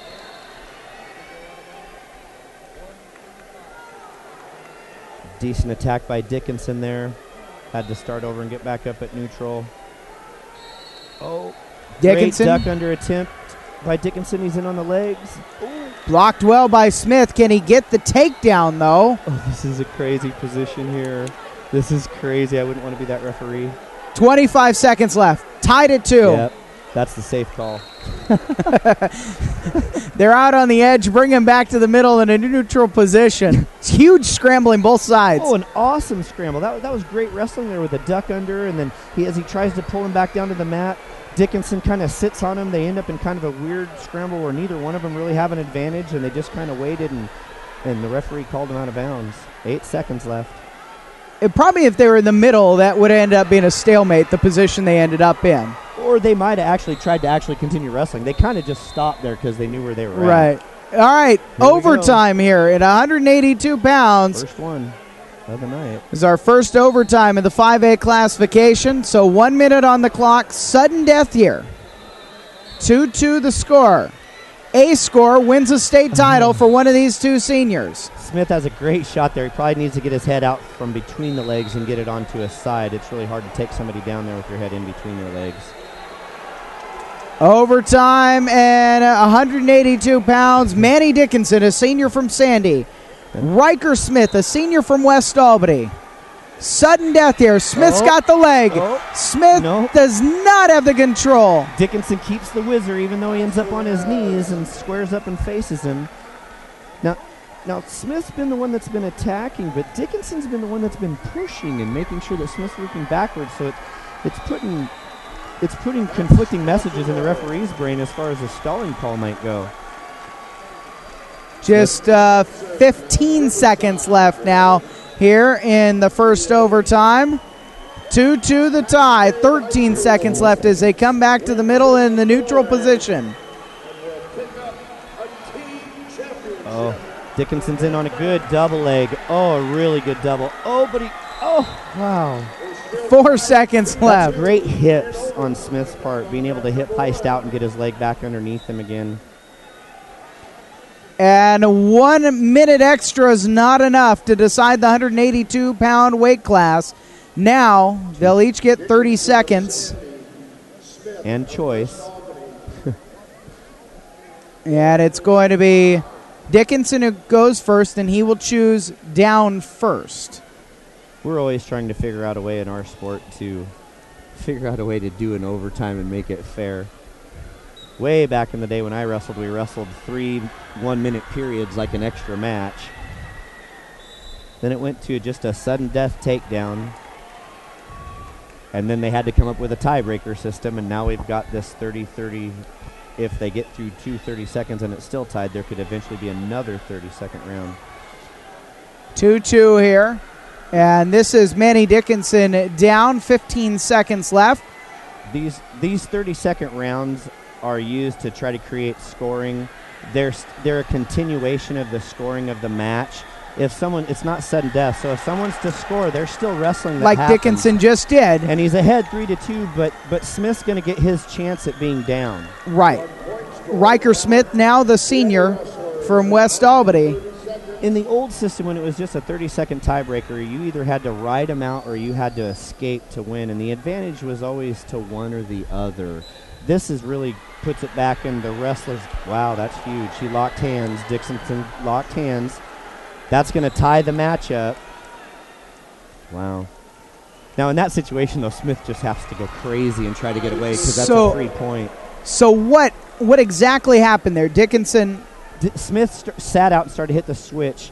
I'm sure Dickinson's hands touched for what the referee thought was longer than what reaction time counted for. Ooh, there's real close again. There's really close again. Riker Smith, if he escapes, trying to get away, will win the state title. Yep, that's one right there. That's the point. But now it's not over. 9 seconds left. 9 seconds left. Riker Smith 4. Manny Dickinson 3. The 182-pound state title in 2012 on the line. Now Dickinson needs a takedown in 5 seconds. Smith backs up into the middle. Dickinson takes a shot, and Smith's going to win. Riker Smith, the senior from West Albany, in his final match as a Bulldog, wins the state title in overtime over Manny Dickinson, 4-3, the decision at 182 pounds. What a win for Smith there in a battle of a match between those two seniors. I really believe the difference in the match there in the last 20 seconds you saw it, but it was kind of that way the whole match. Smith just kept the pressure on the whole time and finally made Dickinson make a mistake. The guy with the biggest heart I've ever coached, according to Casey Horn, jumps up into the arms of both of his coaches, and now we'll celebrate the championship at 182 pounds. Riker Smith of West Albany, and we'll move on to another West Albany wrestler at 195 coming up from Veterans Memorial Coliseum on OSAA.TV. Right now they're awarding the medals, 160 pounds at the 5A classification. And in 6th place, it's Franklin Sr. Ali Al-Shajuri. In 5th place, Ben Sr. William. 4th place, Joe Jones, the sophomore from Willamette, who was beaten by Dallas senior Tyler Payne. 160-pound championship for 5A wrestling, Kyle Bateman, the junior from Sandy, falls to Lebanon senior Garrett Uritia. We're going to move on to 195 on OSAA.TV. My friends and I were driving to the Salt Lake Airport to fly to a music teachers conference when our tires started going flat.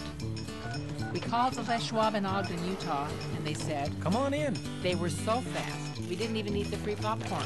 There you go. And we even made our flight. In a world where such great customer service is not always the case, it's nice to know there's Les Schwab. I'm Bonnie Lamborn, and that's my Les Schwab story. Les Schwab, doing the right thing since 1952. We were driving from Portland to California for a bike race when a tire went flat. We limped into Les Schwab, but it was closed for the night. Hoping for some good Les Schwab mojo, we began changing it ourselves. Just then, John appeared and reopened the store. He quickly assessed that all the tires were about to go and got us a new set so we could make the race. Super John deserves a medal for rescuing our road trip. I'm Kim Brown, and that's my Les Schwab story. Les Schwab, doing the right thing since 1952. From Cook County, Dean Smith. Third place from State, Cody Branch. Second place from McLaughlin, Francisco Saldana. And your 4A 160-pound state champion from Cottage Grove, Josh Stanley. Randy Hecker from Les Schwab, please come to the head table. Randy Hecker from Les Schwab, please come to the head table. You gotta have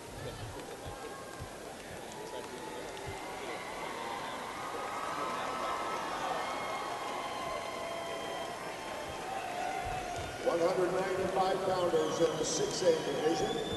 Jacob Turek of Hillsboro. Austin Fonts of Lake Oswego.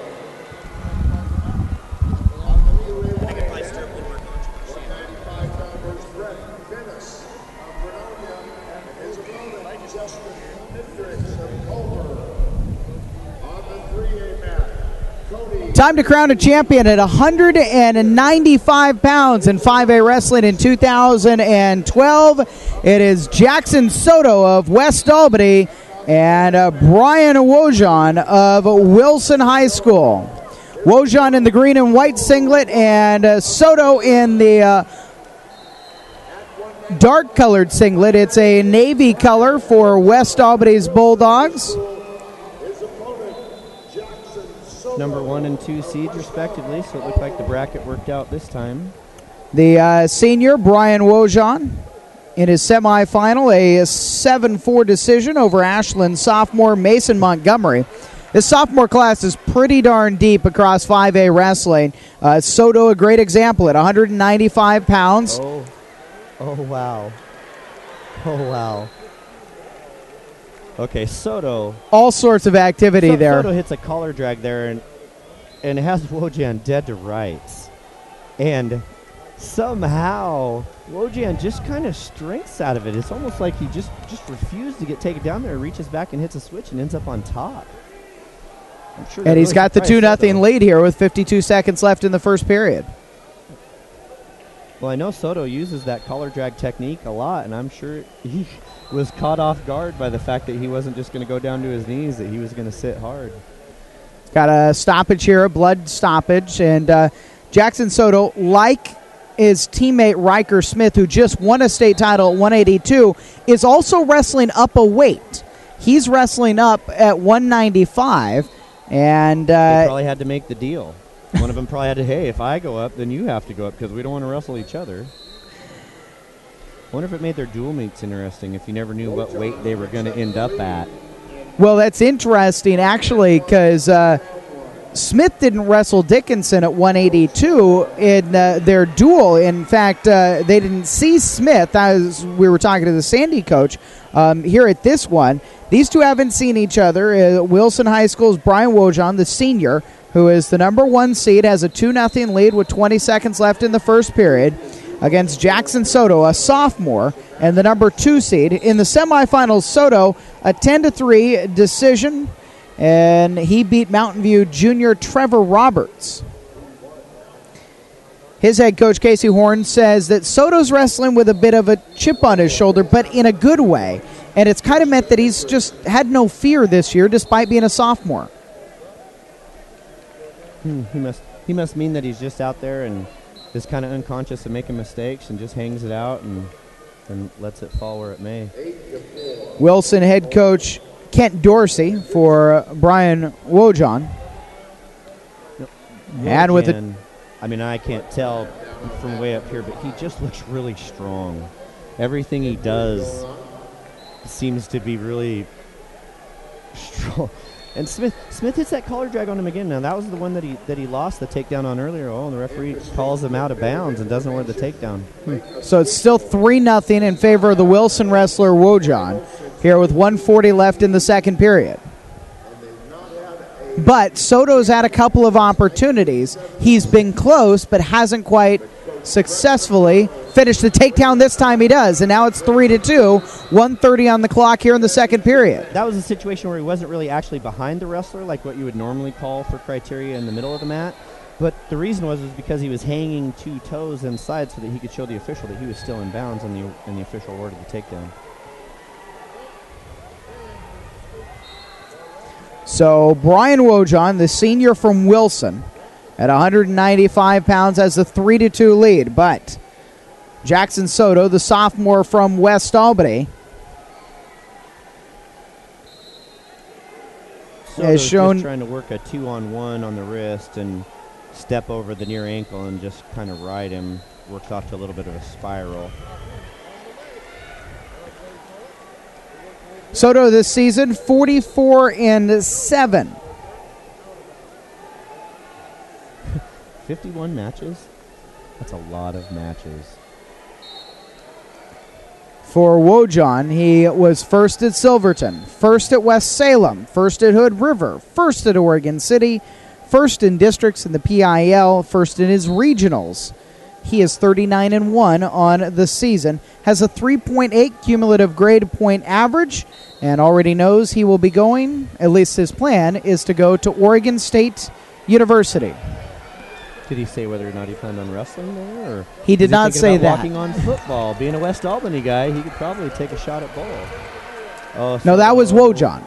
Wojon, the senior, who's going to Oregon State University. Sorry.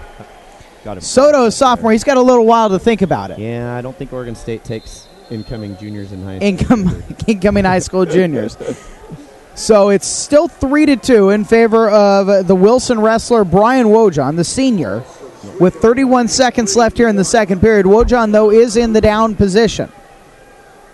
Well, this round will end up 2-1. Wojon getting the escape, and there's a 2-point reversal, and now he's up 5-2. And Soto had just done such a great job of riding him and holding him down, and it just looked like he wasn't quite ready for the whistle there.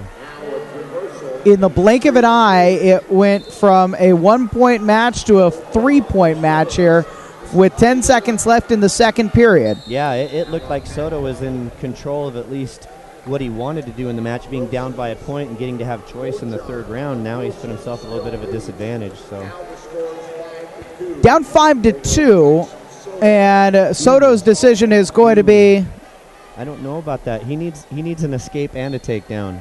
A neutral position here. He has to take him down twice just to tie here. He's had some success with that collar drag. Yep. But he's going to have success twice. And he feels more comfortable here, and he may feel like he needs 2 minutes to actually get 2 takedowns rather than the time he would waste trying to get an escape and a takedown. So. And I suppose the idea, this is 195 pounds, but his coach says Soto is up a weight class, so maybe Wojon would have an advantage being able to ride him. That's a great point. And so 135 left here. Jackson Soto does know that he's got to get at least maybe a takedown and some back points, or they will give the takedown there. Now he's in a great position again. He's in a 1-point match. Now he's gonna show the referee that he wants to put him up on his feet. They're gonna award the escape. Now the officials are talking about this one right now. See, the takedown was taken. The assisting official should not walk over there, and that's all I'm going to say about that, but that's not his call to make. So it's still 5-2 Jackson Soto's takedown was waved off as the second official came in, and they discussed that. So 119 left. Soto's still looking for his takedown. They'll come out and come back to the center in a neutral position. That's a tough one as a coach. I'd have a hard time with that because it's not the assistant referee's job to change a call. If the mat official makes a call, he can then confer with the mat assistant, but the assistant should never step in like that and to try to change a call. Now, what's interesting is Ken Dorsey, the Wilson coaching staff, they stayed very calm. I got to figure that is for their wrestler. Totally. I would agree with that also. And it's state finals. There's a minute left. Getting up and yelling at an official over that's really not going to do any good. I'm obviously expressing my opinion. 45 seconds left here in the third period. 7-2 as Wojon scores the takedown there. Jackson Soto, the sophomore, has worked incredibly hard here, but up a weight class and at 195. Hey, Wojon came in as the number one seed for an exact reason. You heard his record. It's 39-1 for a reason this year. And now Wojon, that was just strength. Wojon, a few more back points to add on. Yeah, escape for Soto. Locked up a cradle and pretty much just squeezed him over. Didn't really turn him, just kind of squeezed him. No back points, at least on the scoreboard there. Was the final seconds come off. The only thing I can think of is maybe he thought they were out of bounds. That's the only thing I can think. So it is going to be Brian Wojon, the senior from Wilson, who wins a state title with a big fist pump for the senior. 7-3 is the decision. He defeats the West Albany sophomore Jackson Soto for the championship at 195 pounds. Wojon was definitely a very physical wrestler here. He took advantage of his opportunities for sure and earned that victory. Yeah, Soto is another one of those young kids in our state who's had a lot of Greco and freestyle wrestling experience. Technically, he might be a little bit more advanced than Wojon, but Wojon's a senior who has a great physique and is a competitive kid and is a good wrestler in his own right, or else he wouldn't be in the state finals. And so he made sure that he didn't make any mistakes, made Soto make all the mistakes, and he comes out a state champion. And that's why Brian Wojon wins the state championship at 195 pounds here in 2012, and you're watching it on OSAA.tv. My family and I were enjoying a big vacation in Tahoe. After a great day on the mountain, our car wouldn't start. I got a jump, but it kept dying. Everyone in town said, "Go to Les Schwab." When I pulled up, George delivered. He quickly tested the battery and confirmed it was a goner. While he installed a new one, I finally got my first relaxation of the vacation. It's nice to be treated like a neighbor so far from home. I'm Clay Gilman, and that's my Les Schwab story. Les Schwab, doing the right thing since 1952. One Saturday night, someone went through town slashing tires. Sunday morning, one of Andy Spencer's customers at Les Schwab went to Andy's house to see if he could help. You got it. Andy got in his truck and drove up and down the streets, helping anyone who needed it. He worked at it pretty hard most of the day. That's all of them. Andy didn't tell anybody no. He really went above and beyond his duties as a manager and a neighbor. I'm James Hamilton, and that's my Les Schwab story. Les Schwab, doing the right thing since 1952. If you've stopped saving, let us help you start. Savings today and rewards tomorrow from U.S. Bank. Save a little every week with every purchase, every paycheck. Watch your savings grow. When you reach $1,000, you'll earn a $50 rewards Visa card. Earn another $50 when you keep it for a year. Save for a wedding day, a family, or your house. Just start. All of us serving you. U.S. Bank. My friends and I were driving to the Salt Lake Airport to fly to a music teachers conference when our tires started going flat. We called the Les Schwab in Ogden, Utah, and they said, "Come on in." They were so fast, we didn't even eat the free popcorn. There you go. And we even made our flight. In a world where such great customer service is not always the case, it's nice to know there's Les Schwab. I'm Bonnie Lamborn, and that's my Les Schwab story. Les Schwab, doing the right thing since 1952. We were driving from Portland to California for a bike race when a tire went flat. We limped into Les Schwab, but it was closed for the night. Hoping for some good Les Schwab mojo, we began changing it ourselves. Just then, John appeared and reopened the store. He quickly assessed that all the tires were about to go and got us a new set so we could make the race. Super John deserves a medal for rescuing our road trip. I'm Kim Brown, and that's my Les Schwab story. Les Schwab, doing the right thing since 1952.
Mr. Akers will be placed under the head table. Or Mr. Olson, Vern Olson. Could you please come to the head table? Mr. Olson.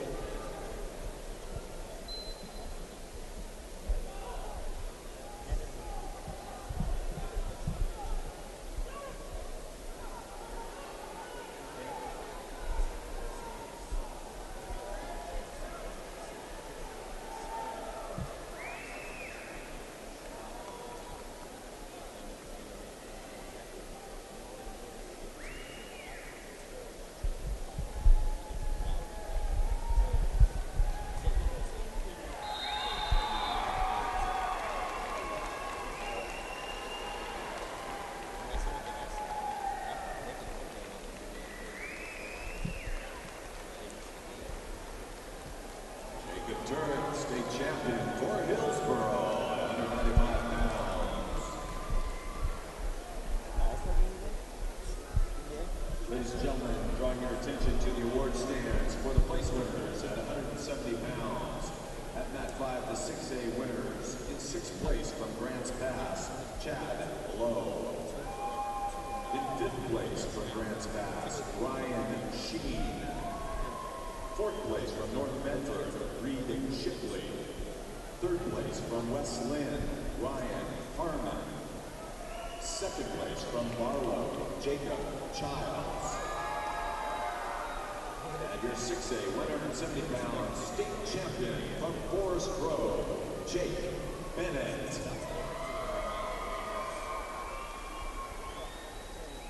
Your 2A 1A placers on mat 4 in 4th place. From Culver, Ivan Galen. In 3rd place from Central Lynn, Caleb Gilbert. In 2nd place from Lowell, Nico Cash. And your 2A 1A 170-pound state champion from Pine Eagle, Kip Miller. Your place winners on mat 3 from 3A. 6th place from Willamina, Tyler Height. In 5th place from Road River, Andrew Smith. 4th place from Glide, Michael Farley. In 3rd place from Oakeel, Cy Yates. In 2nd place from Nissa, Alex Cisneros. And your 3A 170-pound state champion from Vail High School, Austin Tallman. Mat 2, the 4A state placers. In 6th place from Scappoose, Luke Mills. In 5th place from Gladstone, A.J. Prom. 4th place from Baker, Sam Pearson. 3rd place from Douglas, James Simmons. 2nd place from Tillamook, Tucker Cook. 4A 170-pound state champion from Cascade High School, Tyler Powell.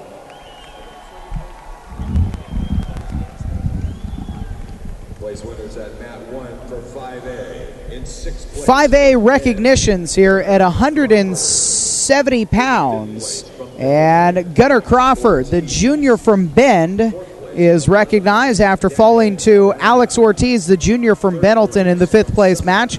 In 4th place, it's Daniel Aranda, the senior from Lebanon, and Joaquin Reyes, the junior from Summit, in 3rd place. The 2nd place finisher, the number 1 seed, Quinn Dreher, the junior from Silverton, and Zach Brunson. 4 consecutive state titles for Churchill. The senior will go out on a high note here. After 4 state titles, he also won a national championship last summer. Zach Brunson, 170-pound state champion in 2012. Now the wrestlers for 220 pounds will make their way out onto the mats. Bringing on the 220-pounders on mat number 1, Stevie Smith of West Albany. And for West Albany, it's their 3rd consecutive wrestler. It's a sophomore, and Steely Smith is going to be taking on the Dallas senior, Ben Rubishki. So Dallas is the state champion as a team, and now Rubishki is going to be the last Dallas wrestler out on the mats here in the individual championships at 220 pounds. And he'll be taking on the sophomore from West Albany, Steely Smith. Rubishki in the orange and white, and Smith in the navy singlet. Now, do we have inside information on Smith? Is he a full 220 pounds, or is he light? All 3 wrestlers in a row were up 1 weight for West Albany. And that means that all 3 of them are workout partners, and all 3 of them are in the finals. That's pretty amazing there. And real quickly, Rubishki gets a 2-point takedown. Yeah, and I got to tell you, from 195 to 220, if I do my math right, that's 25 pounds. That is a huge amount of weight to give up in this situation. And you don't know exactly, well, we don't know exactly what Smith or his teammate prior to him, Soto, weighed in at. We know that Riker Smith at 170 pounds weighed in at 170 on the nose here for this tournament. So Smith might have known he was going to 220 and got to have a couple more cheeseburgers here coming into the event. He looks like he's probably a good 200, 205 pounds, But Ben Rubishki, Rubishki's a monster. Yeah, head coach Tony Olaf, the coach of the year in 5A wrestling, 9th year at Dallas. He said, he's just a fantastic athlete. He's a football player, obviously wrestler, and a track and field athlete. He's a 2-time district champion for Dallas High School. Seems to be the theme when we get into the 182-pound weight classes and above, that these guys can wrestle and play football.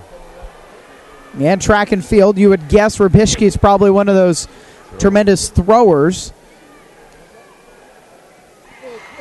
For Steely Smith, one of his wrestling accomplishments, beating his brother Riker in the King of the Mat. He has a 45-9 record. So like you said, these West Albany guys we've seen 3 in a row, they're all mat partners, and 2 of them brothers, so they get to beat on each other really for their entire lives. And they're young.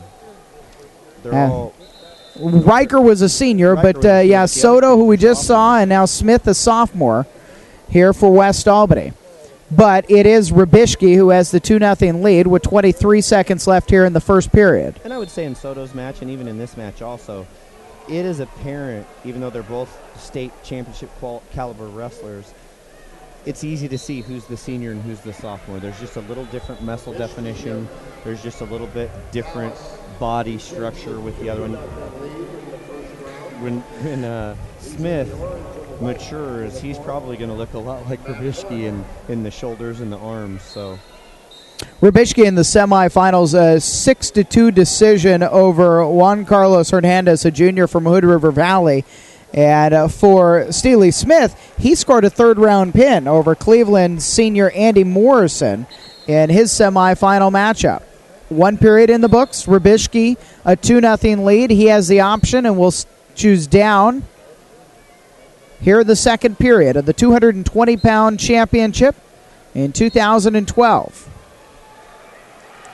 Smith And just gets a little high there and gets over the top of his head. And 2-point reversal. Rubishki had an easy back door out to get around behind him. 4-0 lead with 1:40 left here in the second period for Ben Rubishki, the senior from Dallas. He's working a cradle right now. Got a little out of position, had to let it go. Boy, he's so strong, though. He just controls Smith and puts him right back down on the mat. Trying to join teammate Matt Hoffenbrettel, the freshman who won at 106 pounds. For the Dallas wrestlers, they're the state champions. They had 3 wrestlers in the finals. Wyatt Passantino finished in second at 145 pounds. So Rubishki's trying to make it 2 individual champions to go along with that 5A team championship that snapped the Hermiston wrestlers' streak of 5 consecutive state titles at the 5A level. He is just really strong. You can see he's working that tight waist, and he's also working a cross-face cradle, and Smith can hardly get his head up off the mat. He's just got so much pressure on him. 35 seconds left here in the second period. Ben Rubishki, the seniors, got the 4-0 lead over sophomore Steely Smith of West Albany.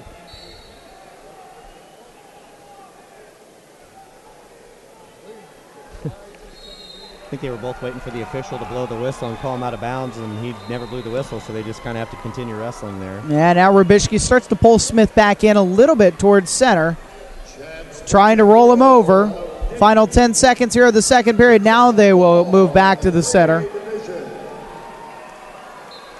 4-0. Rubishki with the advantage. 9 seconds left here, second period of the 220-pound championship. Oh, that's a little bit of a high-risk maneuver there that Smith hits. But it comes up short, so 4-0, Rubishki's lead, and they will choose a neutral position. It was Smith's decision here going into the third period. He's in a position right now, the sophomore from West Albany, where he's got to score a couple, and instead Rubishki, who seems like as this match has gone on, he's developed his confidence. He's got a 6-0 lead after that takedown. Yeah, Smith made it easy for him on that one, overextending on his shot and getting out of position. The escape makes it 6-1, but there's a possibility now Ben Rubishki could work himself towards a major decision. He's not willing to just sit on the lead either. He's attacking, getting a single leg, trying to put Smith on his hip and work around. Smith trying to avoid it. Here, 1:23 left in the third period, but there's the 2-point takedown. That's an interesting call there. 8-1 in favor of Ben Rubishki at 220 pounds. Like the Dallas coaches are, it looked like for a second they were trying to get Rubishki to give up the 1-point escape and then go for another takedown. And since there's no the team competition is decided, so the major decision's not a huge deal. Doesn't make a big deal. Other than maybe as coaches, this is just part of their philosophy and that they just keep attacking and keep the pressure on the whole time. It seems to have worked for them. It is what you would do, right? It is. I would equate it to going to the prevent defense in football. You don't want to sit back on your heels and sit on a lead here. You want to continue doing the things that got you here. 28 seconds left here in the third period. 8-1 the advantage for Ben Rubishki, the senior for Dallas, on his way to an individual title to go along with that ring that he'll get for the team championship at Dallas High School this year. Smith tries to swing it around, and that was really nice there. Even though he just regained control, Smith had acquired a front headlock position, and Rubishki just hit a really hard duck under, got his head up underneath his armpit, came around the corner. Smith gave it a run, but that's the Dallas fans on their feet as Ben Rubishki wins an individual title, 2 individual titles in the team championship for the Dallas High School wrestlers here in 2012. 8-1 the decision for Ben Rubishke as he defeats the West Albany sophomore Steely Smith. Obviously, you saw the youth from Smith. It's potential that he'll be back here most likely at Veterans Memorial Coliseum. But Rubishke goes out on top in 2012 at the 220-pound weight class. 285 on the way, coming up next on OSAA.tv. My friends and I were driving to the Salt Lake Airport to fly to a music teachers conference when our tires started going flat. We called the Les Schwab in Ogden, Utah, and they said, "Come on in." They were so fast, we didn't even eat the free popcorn. There you go. And we even made our flight. In a world where such great customer service is not always the case, it's nice to know there's Les Schwab. I'm Bonnie Lamborn, and that's my Les Schwab story. Les Schwab, doing the right thing since 1952. We were driving from Portland to California for a bike race when a tire went flat. We limped into Les Schwab, but it was closed for the night. Hoping for some good Les Schwab mojo, we began changing it ourselves. Just then, John appeared and reopened the store. He quickly assessed that all the tires were about to go and got us a new set so we could make the race. Super John deserves a medal for rescuing our road trip. I'm Kim Brown, and that's my Les Schwab story. Les Schwab, doing the right thing since 1952. In fifth place from Brookings Harbor, CJ Paxton. Fourth place from Cascade, Zach Soto. Third place from Lapine, Garrett Searcy. Second place from Henley, Philip Morgan. And your 182-pound state champion from Cascade, Cody Crawford. And one of the 5A place winners. 5A place winners in 2012 at 182 pounds. And in sixth place, it's the Bend senior Kenny Daly. In fifth place, a junior from Cleveland High School, the number 2 seed in the weight class, Keegan Hammond. In fourth place, it's Hood River Valley junior Nick Morgan. Third place, Johnny Wilkerson, a junior from Eagle Point, and the number 1 seed in the weight class. In second place, it was Sandy senior Manny Dickinson, who fell to West Albany senior Riker Smith. Riker Smith, the champion at 182 pounds in 2012 at the 5A classification here at Veterans Memorial Coliseum. 285-pound weight class is on the way, coming up on OSAA.tv. My friends and I were driving to the Salt Lake Airport to fly to a music teachers conference when our tires started going flat. We called the Les Schwab in Ogden, Utah, and they said, "Come on in." They were so fast, we didn't even eat the free popcorn. There you go. And we even made our flight. In a world where such great customer service is not always the case, it's nice to know there's Les Schwab. I'm Bonnie Lamborn, and that's my Les Schwab story. Les Schwab, doing the right thing since 1952. We were driving from Portland to California for a bike race when a tire went flat. We limped into Les Schwab, but it was closed for the night. Hoping for some good Les Schwab mojo, we began changing it ourselves. Just then, John appeared and reopened the store.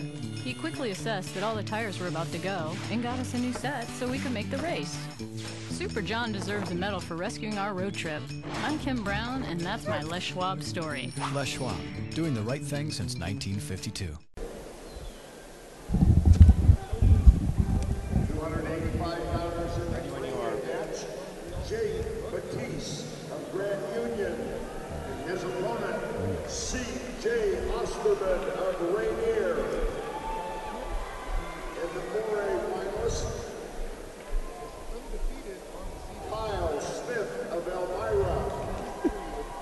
285-pound weight class here, the 5A classification in 2012. It is the Eagle Point senior and the number 1 seed in the black singlet, Manny Valdivinos. Check that. He's in the yellow singlet, and in the black singlet from Churchill, the junior Will Dawson. Deceptively athletic these heavyweights are. Last night during the this morning during the semifinals matches, there were some great heavyweight matches. There were some guys that were really getting after it. If the circle was about 5 feet bigger, it would help them out a little bit. In fact, in the semifinals, Dawson in the black singlet from Churchill got a 7-4 decision over Mountain View senior Brian Chapman.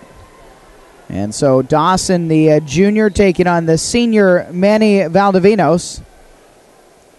Eagle Point senior, Casey McNulty, the head coach in his 8th season. Scott Kearney, the head coach at Churchill. Valdivinos in his semifinal, an overtime victory over Pendleton senior Sean Van Pelt. It ended up being 6-3, and one of the reasons that it was 6-3, even though they went to the double overtime, was Van Pelt decided to let Valdivinos up because, as Casey McNulty surmised, Valdivinos is so good on the bottom and getting away. So Van Pelt, knowing that, ended up giving up that 1 point, looking for the takedown, and Valdivinos ended up getting the takedown to secure the 6-3 victory. Well, the thing that's really deceptive about Valdivinos is heavyweights usually wrestle a very stand-up upper body type style. It's very slow-paced. There's not a lot of action.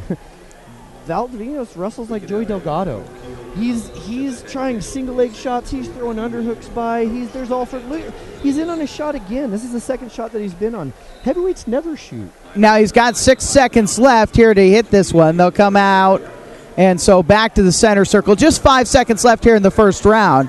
And Valdivinos has been the aggressor, but it will be scoreless after the first round. And sometimes there can be a bias out there, and I would never be accused of this myself, but sometimes the heavyweight weight class can be thought of as kind of a boring weight class. Well, when you have a guy like Valdivinos out there, or Valdivinos, I've got to say his name right, it's amazing to watch him. It's fun to watch him to wrestle like a little guy out there being so explosive. You can order souvenir DVDs of tonight's championships online anytime at prepfilms.com. And you can watch the replay of tonight's championships anytime on demand at OSAA.tv. Second period here of the 285-pound championship.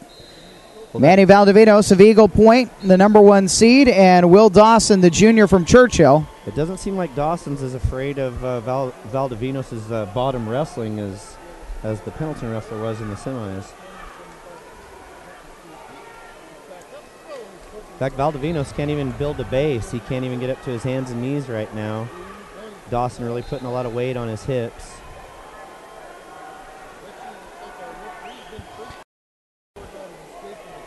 Casey McNulty, the head coach for Eagle Point, said that the thing about his senior wrestler is that he makes good decisions and he doesn't put himself into bad spots. Yet at the same time, as we've seen here tonight, he's a very aggressive wrestler in the stand-up position where he's at right now with the 1-0 lead after the escape. I'm going to describe him as athletic. I mean, I really am. I love the way he moves. And Dawson kind of just made the decision to give him the escape, too. He'd been riding him pretty tough, and when Valdivinos kind of started to make his base and started to build it, Dawson just decided to just kind of let him go and start to work for a takedown here, or maybe he feels comfortable going in 1-0 going in the third round, and he'll take the down position and go from there. I suppose you could guess that if Valdivinos is really considered that good in the down position, maybe the concern is once he builds his base, maybe it's more than just one, but he actually turns it into a reversal when he's got control, and that was a coaching decision made by Churchill was, look, if he's got up, you just get out of there. Nope, and that's a great point.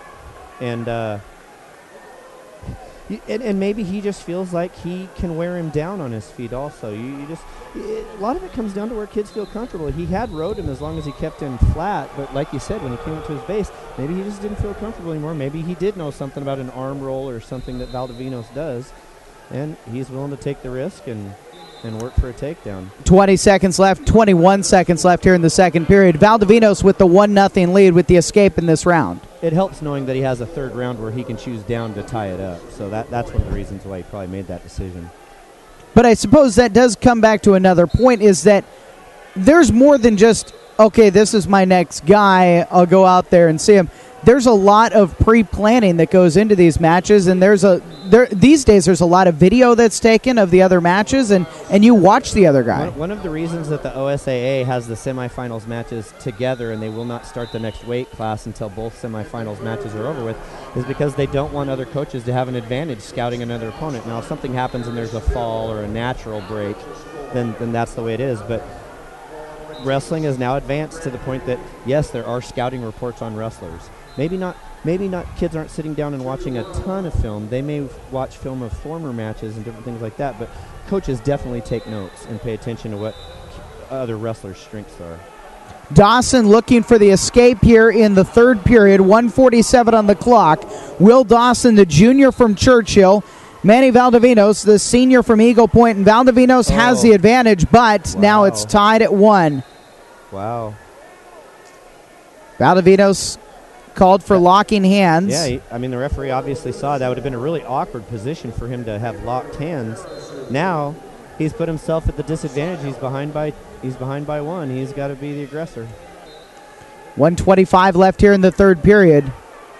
2-1 in favor of Dawson with the escape and the point given for the illegal grab. And now we have a stoppage to check on Valdivinos, because we had a stoppage earlier for a blood timeout for Valdivinos, but everything seems to be okay. 1:17 left here in the third period.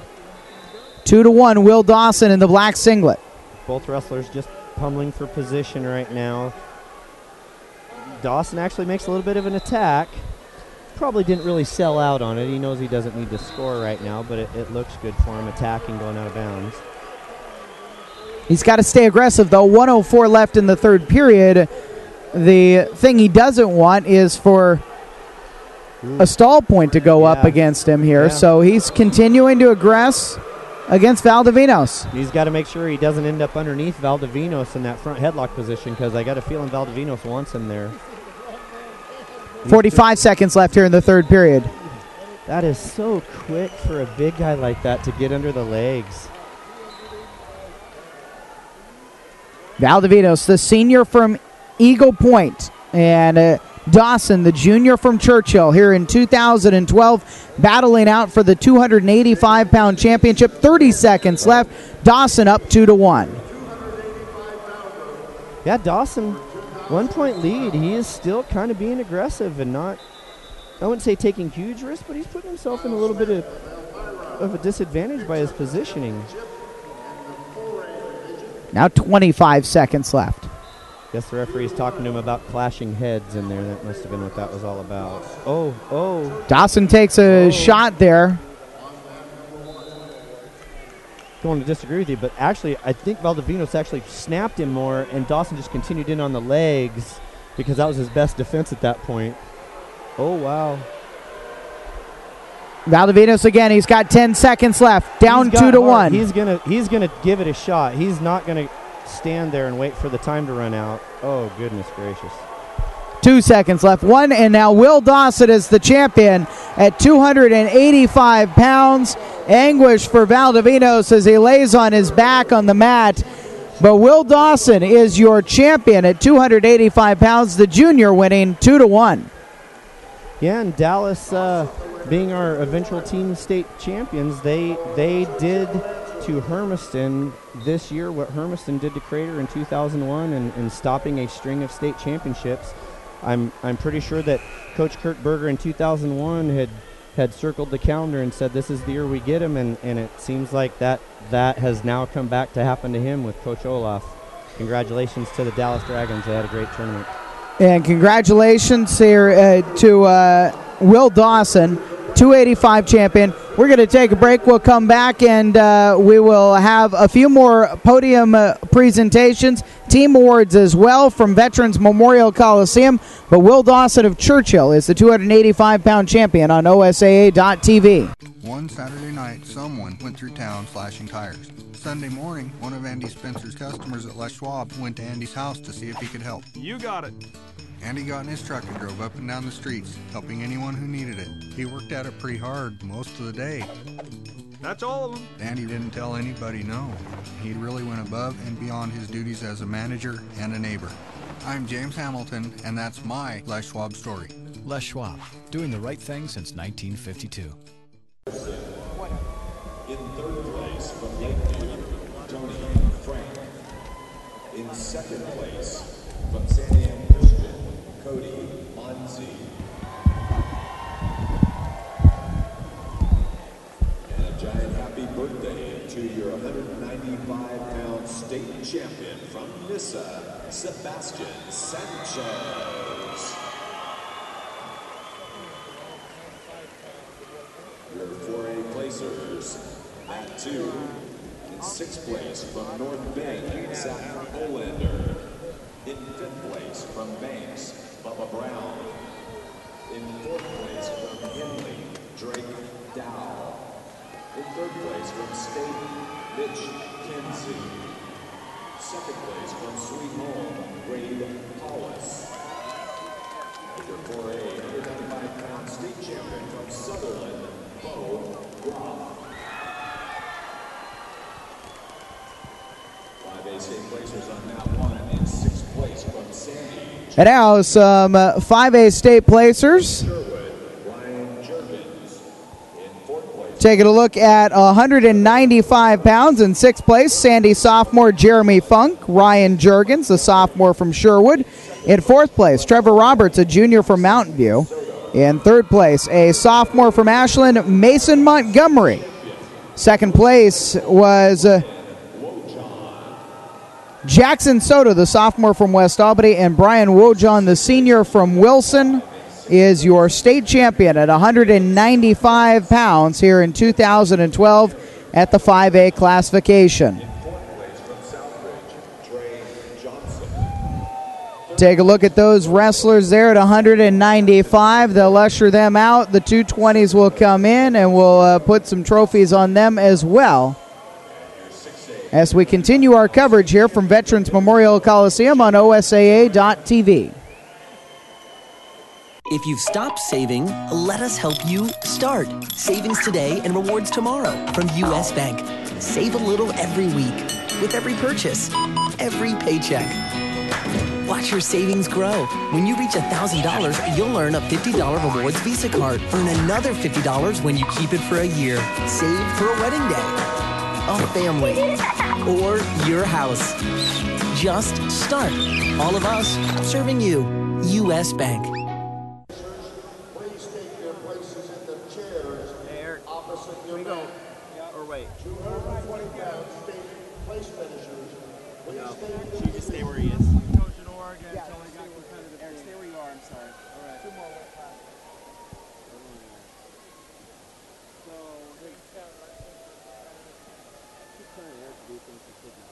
can you believe that? Well, you know how it is. We'll get it all together. You think you can dance? So his daughter, how like one of my class, grade school, we might be first. Junior high school. Time's called. Yeah, roll.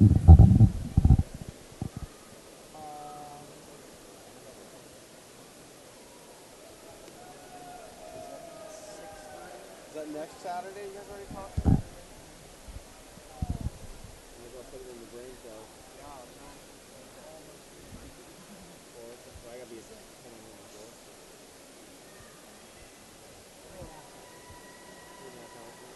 The weather's good.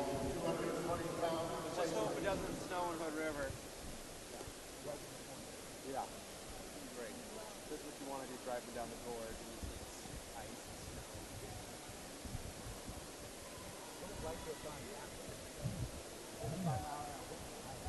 Really? Like knocking it back. Yeah, I thought those 285s are going to be more of a like Titan battle. They just stand up the whole time with each other. Yeah.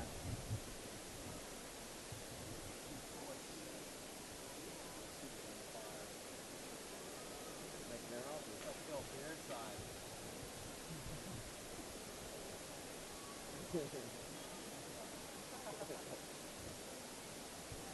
Ladies and gentlemen, introducing the award winners for 220 pounds.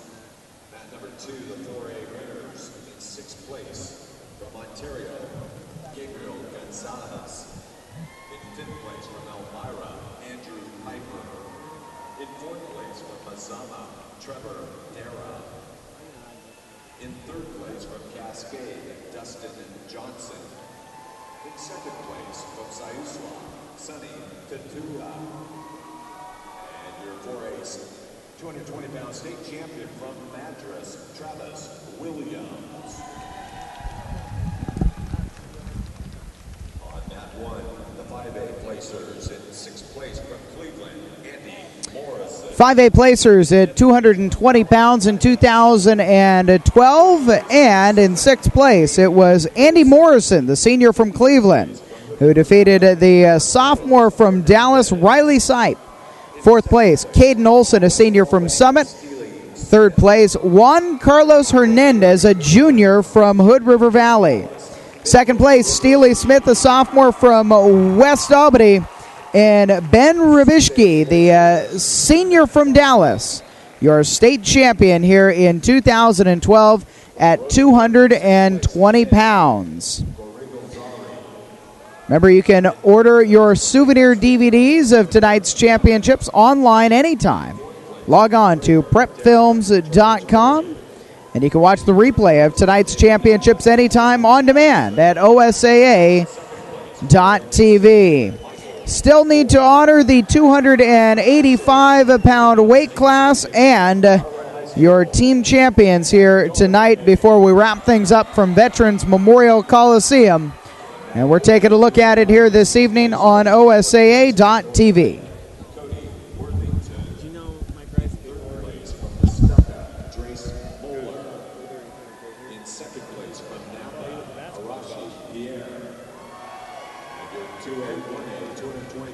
One Saturday night, someone went through town slashing tires. Sunday morning, one of Andy Spencer's customers at Les Schwab went to Andy's house to see if he could help. You got it. Andy got in his truck and drove up and down the streets, helping anyone who needed it. He worked at it pretty hard most of the day. That's all of them. Andy didn't tell anybody no. He really went above and beyond his duties as a manager and a neighbor. I'm James Hamilton, and that's my Les Schwab story. Les Schwab, doing the right thing since 1952. My family and I were enjoying a big vacation in Tahoe. After a great day on the mountain, our car wouldn't start. I got a jump, but it kept dying. Everyone in town said, Go to Les Schwab. When I pulled up, George delivered. He quickly tested the battery and confirmed it was a goner. While he installed a new one, I finally got my first relaxation of the vacation. It's nice to be treated like a neighbor so far from home. I'm Clay Gilman, and that's my Les Schwab story. Les Schwab, doing the right thing since 1952.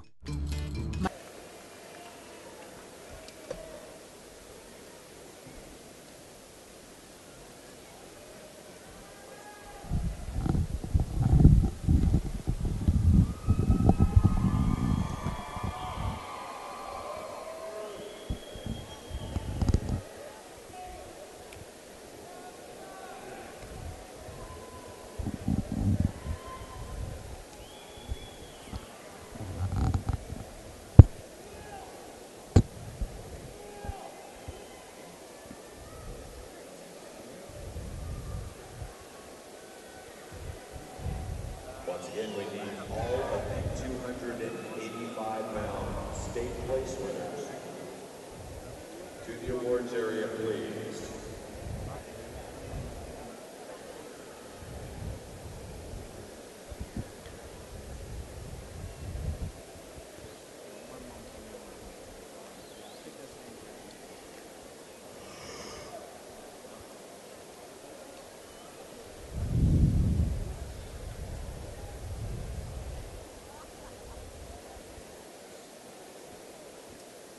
Your 285-pound state place winners on mat 1, the 5A, presented by Mr. Robert Hungerford.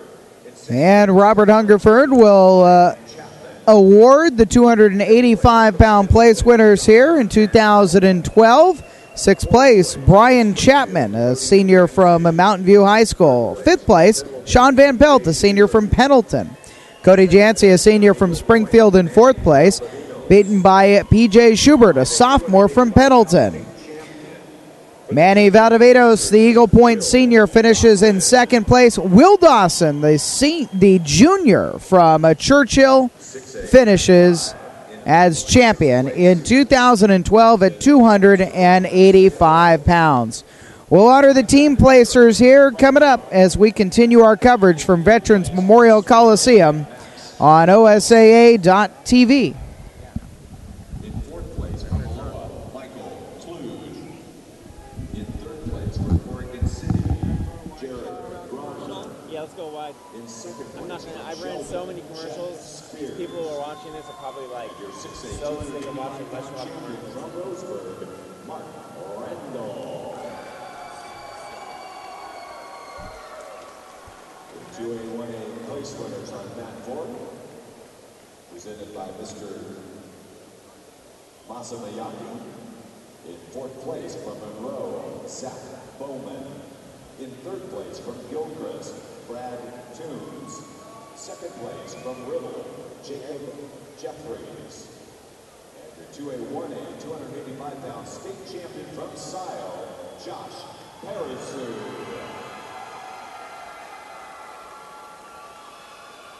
Your 3A place winners on mat 3, presented by Mr. Steve Woods. In sixth place from Vail, Christian Rodriguez. Fifth place from Amity, Jared Olson. Fourth place from Willamina, Tommy Cobb. Third place from Walford, Christian Houston. Second place from Rainier, CJ Osterman. And your 3A 285-pound champion from Grand Union, Jake Batiste. 4A place winners on mat 2, presented by Mr. Charlie Anthony. In sixth place from Crook County, Jason Williams. Fifth place for Ontario, Jason Alvarado. Fourth place from Elmira, Dylan Ellen. Third place from Sweet Home, Zach Gill. Second place from Roosevelt, Samis Kofe. And your 4A 285-pound state champion from Elmira, Kyle Smith.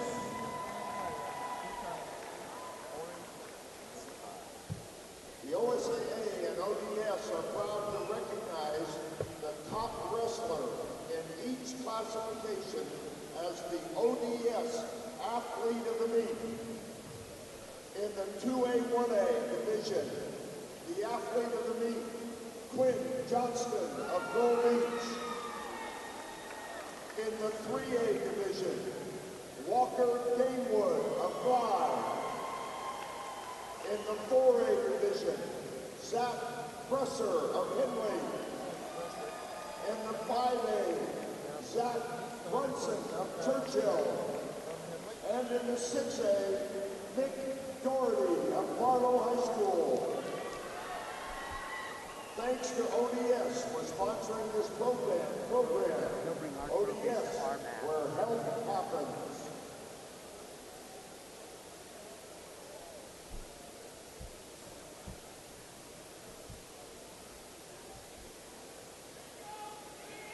We should all put up a graphic that says, go to this link to watch these ceremonies so we all can make Ladies and gentlemen, we will now make the team awards. If we could have all 5 of the mats cleared off, please. We will start.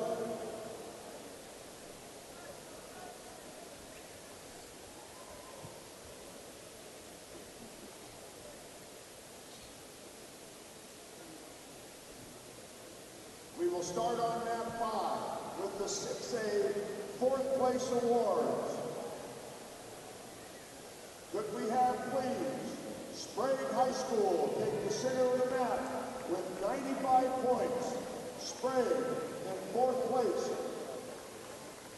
The 6A awards are going to be presented by Miss Wendy Gregory. On the 2A 1A mat, in 4th place.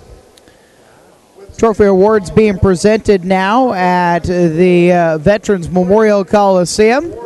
And the group there in the blue tracksuits posing for a picture are the Churchill Lancers.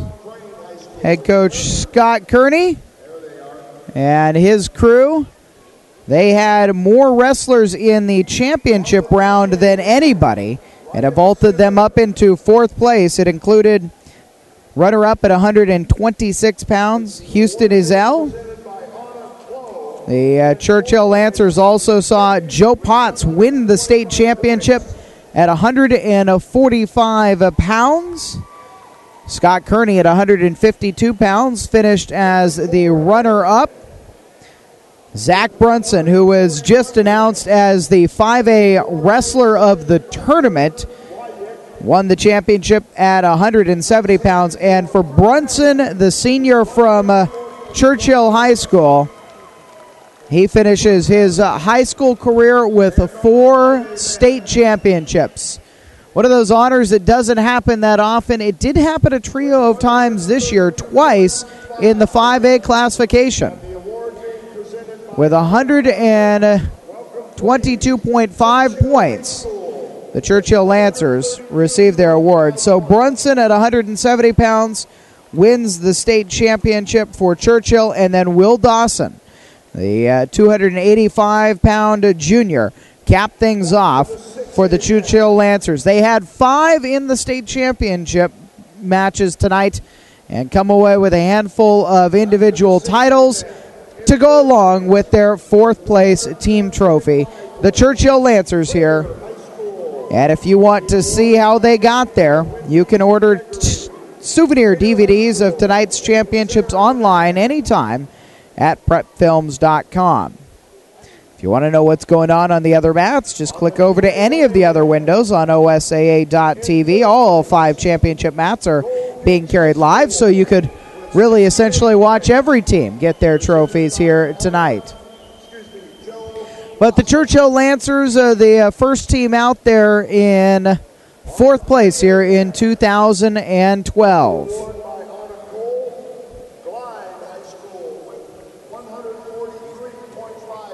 That group you're seeing mosey on out to the middle of the mats now.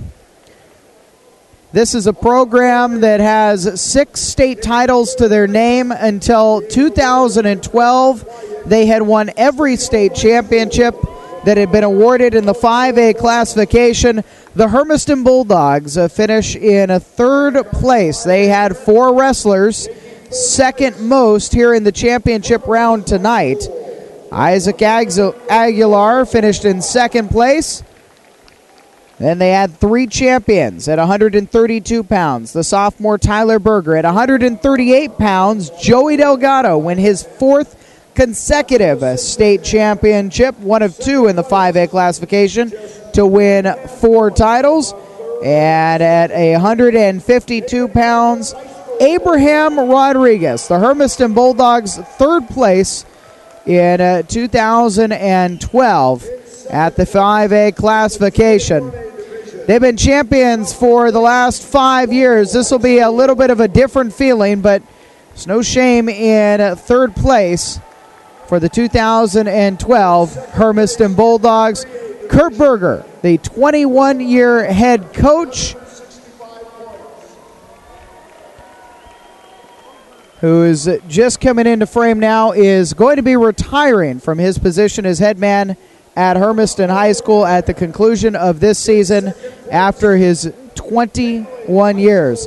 Give it a good handshake right now to the coaching staff of the 2nd place team here in 2012, the Pendleton Buckaroos. A rival for Hermiston in the Columbia River Conference and their region. Pendleton finishes in 2nd place. The Buckaroos with 150 points. They had 1 wrestler tonight in the championship round. Piper McCallum, the sophomore, finished in 2nd place to the 4-time state champion Joey Delgado at 138 pounds. But the Pendleton Buckaroos, who had finished 2nd to the 3rd place team Hermiston in the regional, end up in 2nd place here. They had 14 wrestlers here, a lot of them placing on the back end here today. in the consolation rounds. And Pendleton has a second-place trophy going back to the east end of Umatilla County.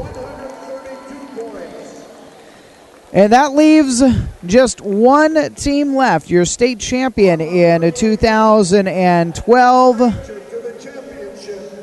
And they will be the last mat to be recognized right now as they move around and recognize the other classifications. But like we said, for the first time in the 5A classifications, now 6-year history, albeit a short one, there is a new champion. And we've been saying it throughout the evening here during the championships. It's the Dallas Dragons. 9th-year head coach Tony Olaf, the 5A coach of the year, and the Dragons. And they really made it, without a doubt. And the Dallas Dragons jump out onto the mat. Don't be fooled. Their school colors primarily are orange and black. Out there in purple championship shirts with the orange on the front. The Dallas Dragons, your 5A state champions in 2012. Congratulations to the Dallas Dragons, head coach Tony Olaf, and their individual champions here in 2012. And thanks for joining us. The championships are complete. I'm Eric Olson, and my thanks to those of you who joined us here this evening on OSAA.tv. You can check out your complete results anytime at OSAA.org. You've been watching the OSAA U.S. Bank Les Schwab Tires Class 5A Wrestling Championships here on OSAA.tv. We'll talk to you again very soon.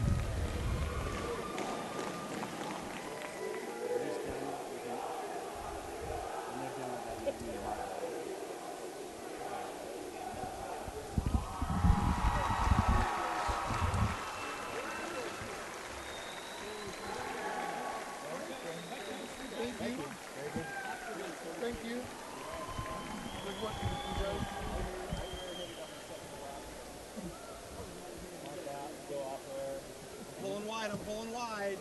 Oh, I'm out of you. We're done. You're off the air. You're off the air. No one cares what you're doing anymore. You want to stop the screen? Stop the screen. Stop the screen. Stop the recording. Do not cross the screens. No? Wait, are you sure we stop the Recording's screen? really good. Yeah.